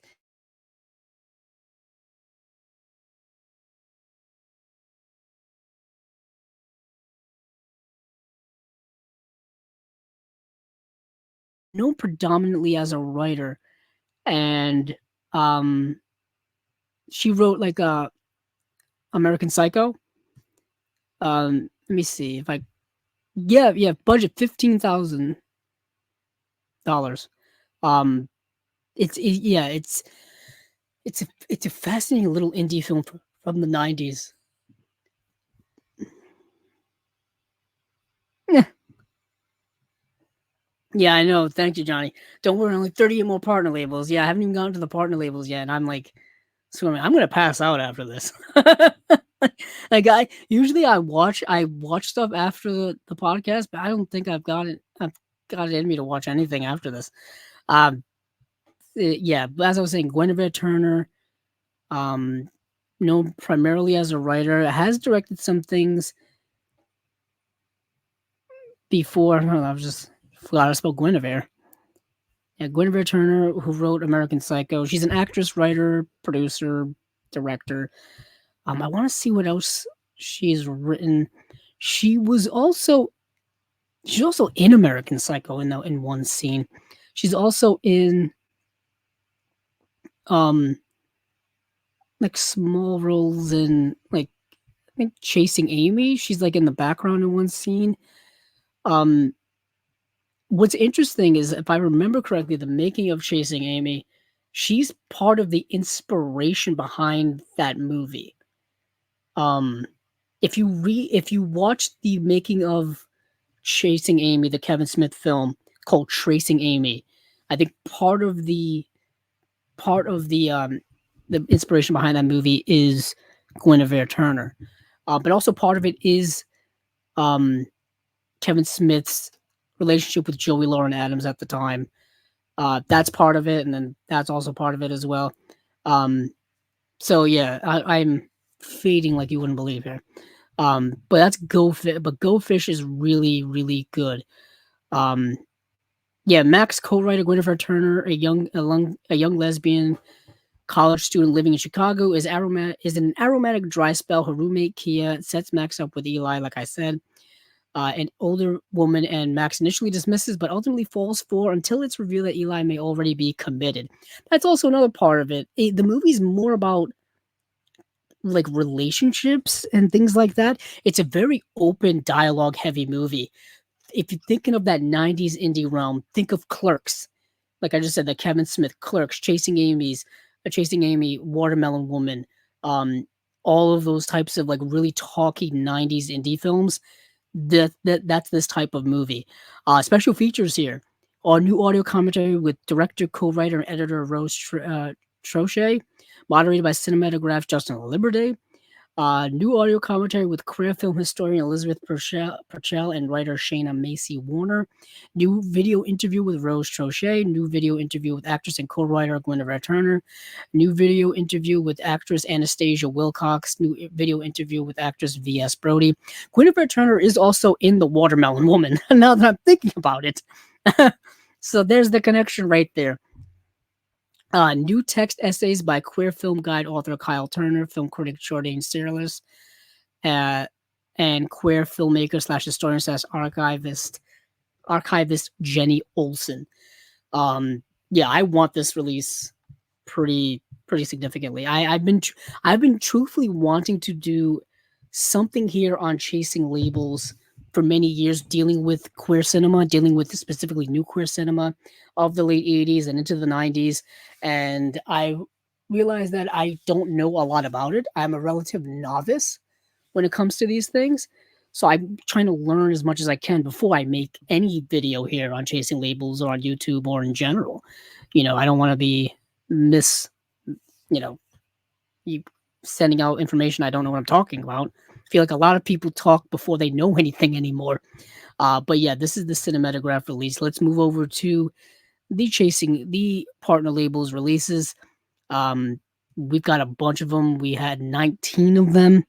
4 of them were from the same partner label. So we'll get into that. Let's run these bad boys down. So we've got from VHS Hitfest, Asylum of Terror. From Icarus Films, The Battle of Chile. Chile. Battle of Chile. From Darkstar, The Becomers. From ETR Media, Devi Danger. From Big World Pictures, Disco Boy. From Memory, that's the name of the label, Dogleg. From Film Movement Classics, or Film Movement, just in general. Ferocious Fukasaku, 2 films by Kinji Fukasaku. So much Kinji Fukasaku is being released right now. It's awesome. Next, from Saturn's Core, we have Flesh Freaks. From another one from Film Movement, this is number 2 here. Hotel. Then from Utopia, I Used to Be Funny. And then the next 2 are both from Film Movement. So this would be Film Movement number 3 and number 4 of announcements. We have Lords and we have Lovely Rita. So Hotel, Lords, and Lovely Rita are all directed by the same person. They're all directed by Jessica Hausner, who I believe is an Austrian filmmaker. I watched all 3 of those films, and I'll get into them when I'm done reading these off. From AGFA, or America's Genre Film Archive, Mary Jane's Not a Virgin Anymore, and the films of Sarah Jacobson. From Connie, we have My Heart is the Eternal Rose. From Yellow Veil Pictures, The Other Lawrence. From Factory 25, See You Next Tuesday. From Art Label, Spirit Riser. From Decalogue, That Guy Dick Miller. An incredible documentary. Can't recommend it enough. And then from Canadian International Pictures, When Tomorrow Dies, our buddies over at Canadian International Pictures. I believe this is... I wanted to see this movie so damn badly. I just ran out of time. To find it is a chore. I couldn't find it anywhere, to be honest. And also, I just didn't have any time. I ran out of time. But I want this release because it's part of, I believe, a trilogy, a loose trilogy of films from Larry Kent. He had done The Bitter Ash and Sweet Substitute. And I believe this is I think it's called a Vancouver trilogy. Is that what it was called? Yeah. We'll talk about it right now. Let's go into it. Arriving on the heels of The Bitter Ash and Sweet Substitute, When Tomorrow Dies concluded Larry Kent's Vancouver trilogy with a vivid new sense of style and daring. Working with a larger budget and a more seasoned crew, the director fused elements of film noir and the Hollywood melodrama to deliver a lurid yet compassionate investigation of the housewife's psyche. Applying Kent's preoccupation with youthful disaffection to an older generation, When Tomorrow Dies brought new depth to this approach and cemented his reputation as a maverick of Canadian independent filmmaking. Our buddies over at Canadian National Film do great stuff. Canadian International Pictures do great stuff. I've never seen a release from them that hasn't been at least interesting, and has production wise when it comes to their releases, they always put in a lot. Some of the movies, yeah, some of they're more like those TV movies that were kids movies, not great, but at least they put a lot into the making of the products. But this year is a new audio commentary, an archival audio commentary, new introduction by Larry Kent. It's got a new interview with Kent. It's got an independent evolution, new interview with film professor David Douglas, new interview with Heather Whitehead, daughter of star Patricia Gage, talking to Larry Kent from 2005. That's the conversation with the director. Kent on Kent is an archival audio interview with him back in the 60s. Holy heck. Mothers and Daughters, Little Scene Kent feature exploring some of the same themes as When Tomorrow Dies from 93. That's an 85-minute long extra film in here. New introduction to Mothers and Daughters by Douglas, and a booklet featuring an essay by film critic and professor Tom McSorley. Once again, another nice release from Canadian International Pictures, When Tomorrow Dies. I think I still need to get the Bitter Ash and Sweet Substitute, and get this as well. I may get them all at the same time. I don't know, but yeah, I really, what the biggest regret I have is, their movies are tough to find to watch. They really are. These like super, obscure Canadian films have kind of been lost to time, really, and lost into archives. And they're unearthing a lot of stuff that I didn't even know existed. I didn't know Canada really had uh any type of, film industry, really. Yeah, I know in the 70s, I remember, Cronenberg, a lot of that stuff in the 70s and whatnot, but a lot of these other things I just didn't know existed. Even stuff going back into the 60s, like this film. It's fascinating to me. I'm learning about a whole new industry of movies through them. Um, so that's kind of cool. Let me move over to what else we've got cooking here. You know what? I'll go to right now. We'll work backwards, I guess. The catalog. That guy, Dick Miller. There's not much I want to say about this, other than this is a phenomenal documentary about the late great Dick Miller. Um, this is a documentary directed by Elijah Drenner. Um, if you know who Dick Miller is, I mean, I just mentioned Joe Dante. He was just he was in a bunch of Joe Dante films. He's in Gremlins. He's in so much stuff. I'll look up Dick Miller right now just to give you a rundown. He's in he's just a guy who shows up for like one scene or two scenes in a movie, and he'll just run his lines and that's it. But he's recognizable on screen. He's that guy. He's that guy. He was in Terminator. He was the pawn shop clerk in Terminator. In The Burbs, he's the garbage man. Yeah, he's in the Gremlins. He's in Tale from the Crypt, Demon Knight. He had 184 credits. He was in so much stuff as just a guy. And this is such a love letter to who he was and his career and his life. And I saw this movie a few years ago. It's just a wonderful documentary. This is selling fast. There's only 1,000 of these in the limited edition. In the limited edition version, and it's down to 360, down to 360. So that's really it's really awesome. I would no hesitate telling people to buy this. Yeah, it's a great documentary, just fantastic. Moving on from there, let's get into what I did see. So Lovely Rita, Lovely Rita, Hotel, and Lords. That's the order that these came in. Lovely Rita came out in 2001. Hotel came out in 2004, and Lords came out in 2009. All directed by Jessica Hausner, a Austrian filmmaker, I believe. All completely different movies. They're all incredibly different, yet all unique and interesting. And very indie, very good too, solid. But how do I say this? Not for everyone. They're an acquired taste. You have to have extreme patience with her work and these movies. And you got to be kind of a cinephile, you know what I mean, with a capital C, to really appreciate the work that's going into them and appreciate the work that they are. So first up here is the lovely Rita. This movie is 79 minutes long. The only special feature on here is an audio commentary by the director. Feeling confined by her well-mannered suburban environment, the pubescent Rita gradually attempts to test and break the expectations made of her. As she skips class to pursue her infatuation for a local bus driver, as well as her own desires, her disapproving parents and classmates begin to question the motivation behind her provocations. However, Rita's adolescent rebellions. Oh boy.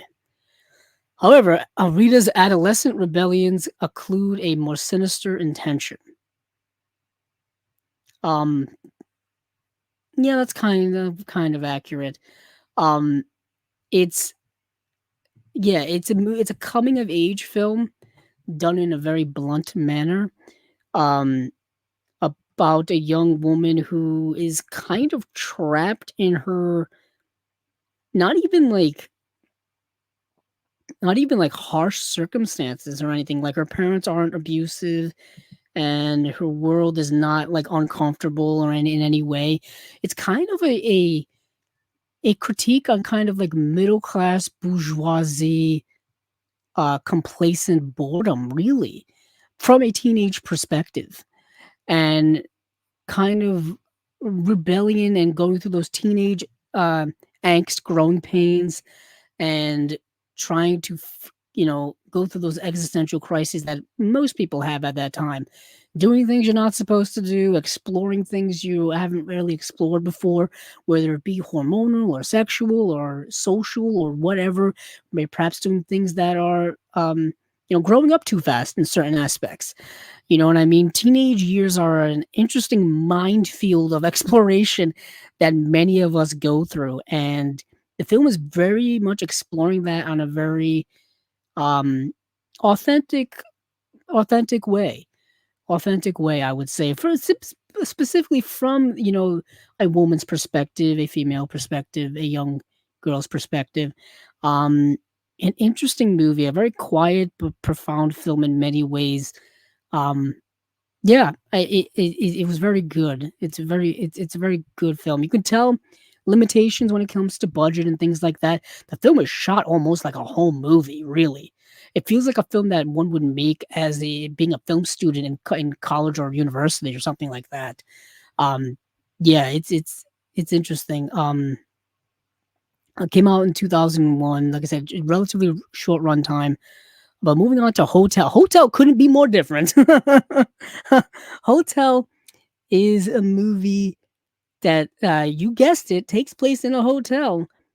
It's basically a love letter to movies made by Michael Haneke, David Lynch, and Stanley Kubrick. It feels like a very low-key, um, independent version of The Shining, mixed with elements of David Lynch and Michael Haneke. Michael Haneke, of course, being an Austrian filmmaker as well, would make a lot of sense. Let me move over to Hotel and see what we got cooking here. Um, Hotel is, um, Hotel is interesting. Um, Very slow moving, very subdued. It's a horror film, but it's atmospheric. Think of, like I said, think of Lost Highway from, well, the first half of Lost Highway from David Lynch. Something like in that range. Think of the earlier moments in The Shining. You know what I mean? The hallways, the lighting, the airiness of it all of that stuff, the atmosphere. That's Hotel. This young woman basically takes a job at uh, this hotel that's kind of out of the way, kind of isolated, and it's a mystery how, or the person that she's replacing kind of disappeared and no one's really questioning it. The people that she works with at the hotel are kind of weird. There's weird sounds happening at night. There's like alarms going off in certain ways and in certain areas, and it's just the woods are very eerie. Like I said, incredibly atmospheric. This only has an audio commentary by the director Jessica Hausner. Um, you gotta be super patient with this movie, super patient with it. Um, yeah, moving on from there, you have Lords, which I think is her best film. Lords is that place in France. It's a holy site in France where I believe uh, Mary may or may not have appeared at one point in time. But anywho, many people pilgrimage to those types of holy sites looking for healing. Many people who are physically disabled do that. They go to Fatima in Portugal. They go to Lourdes. They go to the Vatican. Et cetera, et cetera. Um, and this movie is about a woman who is making a pilgrimage to Lourdes with another group of physically disabled people, and she has a caretaker as well as there's I believe like volunteer nurses who like take care of the people and other volunteers and whatnot that assist with these people. And she goes. Oh, actually, one of the nurses is Leah Sadu. Leah Sadu is in this. This was before Leah Sadu, I think, was even in Blues the Warmest Color, and before of course she was in the James Bond films and whatnot and other films. She's in this film as one of the nurses. Um, and this is actually the third feature from Jessica Hausner. This is her most sophisticated film.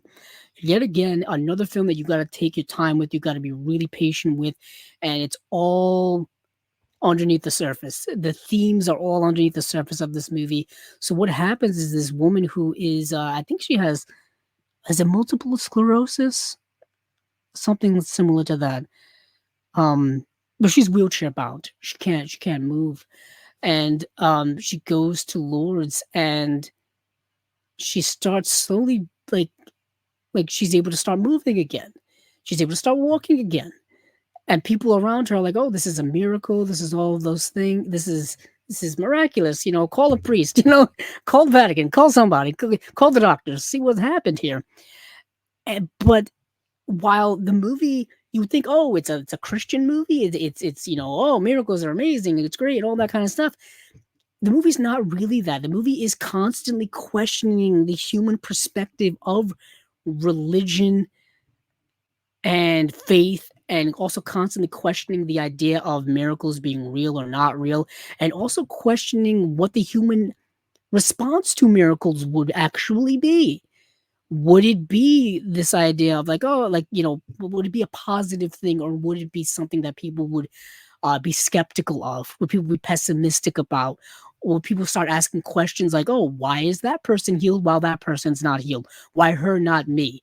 All of these things. And it leads to this idea, this exploration of human nature is incredibly complex. Like, human nature is also incredibly negative and pessimistic at times, and human nature is also incredibly selfish as well. So the movie's dealing with all of these things, and it's doing it in an incredibly subtle way. You got to pay attention to all of these things.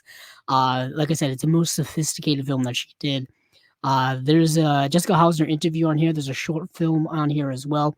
No audio commentary though, which is unfortunate. I know that Martin Scorsese is a big fan of this film. Martin Scorsese, of course, making many films dealing with faith and crisis of faith and all of those things. I mean, that's been part of his career and part of his identity for as long as we've known him. So that is Lords. These are all films by Film Movement.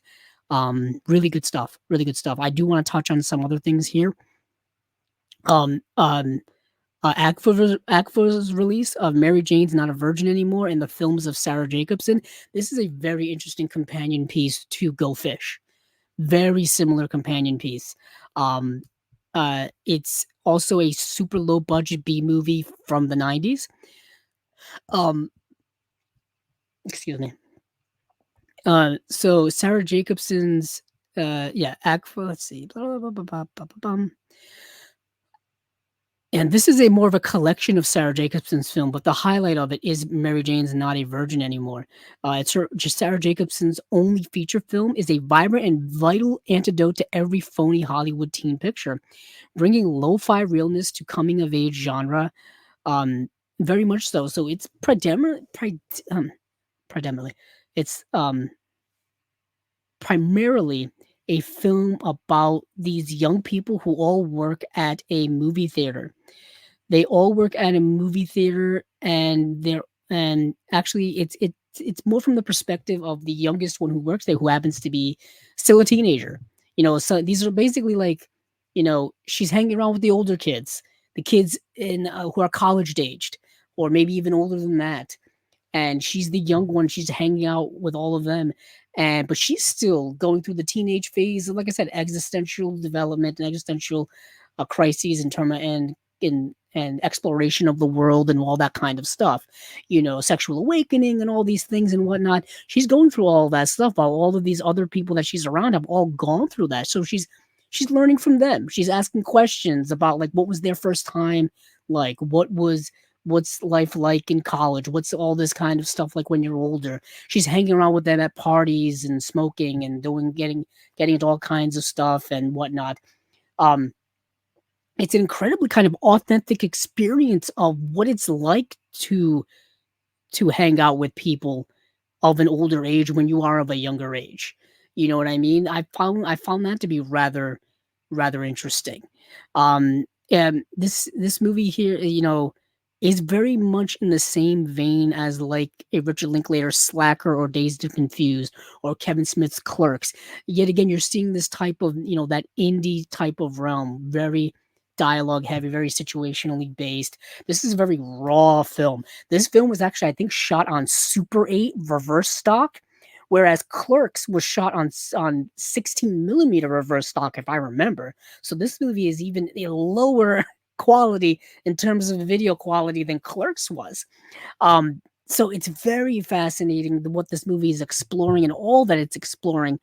Um, yeah, in this film, it's they mention like films of Alison Anders, like Gas Food Lodging. They mentioned films, like I said, like Slacker and things like that. Um, yeah, that's what Mary Jane's Not a Virgin Anymore is kind of like. That movie came out in 1996, runs about 95 minutes long. It is a long film, probably too long, but it's still rather interesting in its perspective, and kind of this general perspective I'm kind of getting at with these types of movies is the things that these characters are going through, the themes that these movies are exploring rather universal. They're still going on to this day, and they seem to still be things that young people go through, or people of a certain age go through, in every generation, whether it be Generation X, millennials, Z, A's, future on, whatever. You know what I mean? We're all going to go through these types of moments in our lives, and these movies are kind of chronicling them for inside of that movement, inside of their specific moments, but also you can take from them a general, perspective on these things. So I really like this movie a lot. This is something I'm definitely going to get from AGFA. AGFA does a lot of these types of films. It also comes with a lot of shorts from this director, from Sarah Jacobson. So this is a nice little package here from AGFA. Let's move on from there to the Kanye release, which is going to connect back to what I talked about earlier.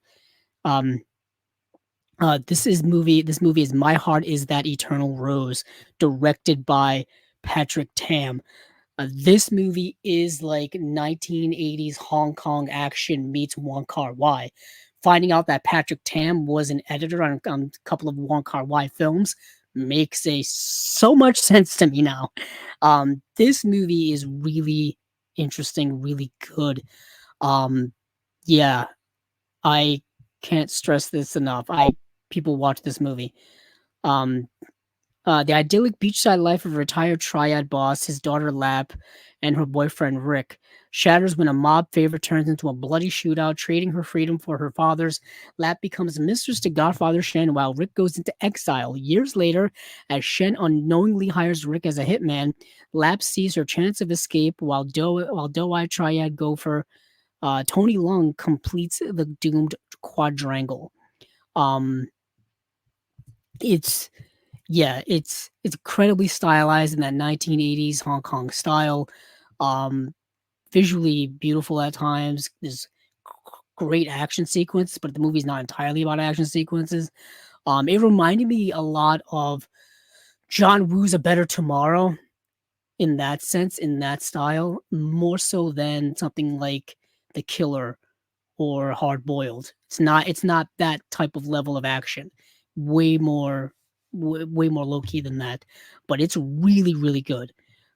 This is getting the 2K restoration, the interview with John Sham by Arnaud Lanuke. Uh, yeah, you're getting some other type of stuff here, which is really good. Interview with actor Simon Yam on booklet with interview with Patrick Tam. That's kind of cool. What is this? Oh, it's presented alongside 2 episodes from celebrated TV series CID from 1976, directed by Patrick Tam, shot by David Chung, written by Joyce Chan. And we got season 1, episode 3, the 2 Teddy Girls, and then season 1, episode 14, Dawn, Noon, Dusk, Night. And both of those episodes are 49 minutes apiece. So that's really cool. You get TV series episodes from the 1970s. That's really cool. Yeah, this is definitely something I want in my collection. I was just checking to see how many are left. Yeah, so that's a lot. So the other film movement release is the 2 Fukasaku films. Ferocious Fukasaku, 2 films by Kinji Fukasaku. I just want to mention that really quickly. These are early Fukasaku films, one from 1964, the other one is from 1976. There's a 16-page booklet with a new essay by critic Kenji Fujishima. Wolves, Pigs, and Men, and Violent Panic are the 2 films in this set. Yeah, and it's a 2-disc set. I just want to mention that because we're getting a lot of Fukasaku films lately. So if you're having a Fukasaku collection going, you have 2 more to add. Then lastly here, I just want to make a quick mention of the Battle of Chile. This is a 3-part documentary from 1970, from 1976. This is about the revolution in Chile in 1973. On September 11, 1973, President Salvador Allende's democratically elected Chilean government was overthrown in a bloody coup by General Augusto Pinochet's army. And this movie has footage of that time there, like actual real footage from that time there. It's quite fascinating. It's quite fascinating to get like on-site footage of real-time historical events happening and preserving them for 50 years later, nearly 50 years later. The one thing about the 20th century is we finally were able to start video documenting historical events happening. That is what I find so fascinating. That's why nowadays it's so important to kind of videotape everything that's going on for future generations to learn from, really, and future generations to know what's going on, specifically historical events, big historical events. Not me here talking to you guys, although I do take pride in all of this. This isn't quite an historical event that's going on. It would be amazing if someday, yes, it is. But you understand what I'm saying. So that's fascinating for someone who's a history buff, someone who has a degree in history, who loves like historical documentaries and things like that. That's something that's right up my alley. But with that said, I think I'm gonna have to call it a night here. We are way over more than any of the other episodes I've been with. This was a gigantic 2 weeks of releases from the boutique label world for movie collectors. Thank you all for joining me. Thank you all for spending however long time you end up watching or listening to this. I will be back here in 2 weeks to do another episode of Chasing Labels. We, of course, will be doing another episode of the Unwatched Pile here this week. I will be doing some short YouTube shorts in between then and now. All this kind of stuff we got here at Chasing Labels. Please listen to this if you can at the usual sites you find podcasts: Apple Podcasts, Google, Spotify, etc. Watch here on YouTube, watch in the rerun, watch it, put it on and don't even listen. Just as long as we get the views, get people, get eyeballs on this stuff. You know what I'm saying here. I'm running out of steam. I have no steam left. I am completely empty. I've got nothing left. But thank you all for showing up, for showing your support here, for all we do here at Chasing Labels. And hey, keep on watching those movies because I know I will.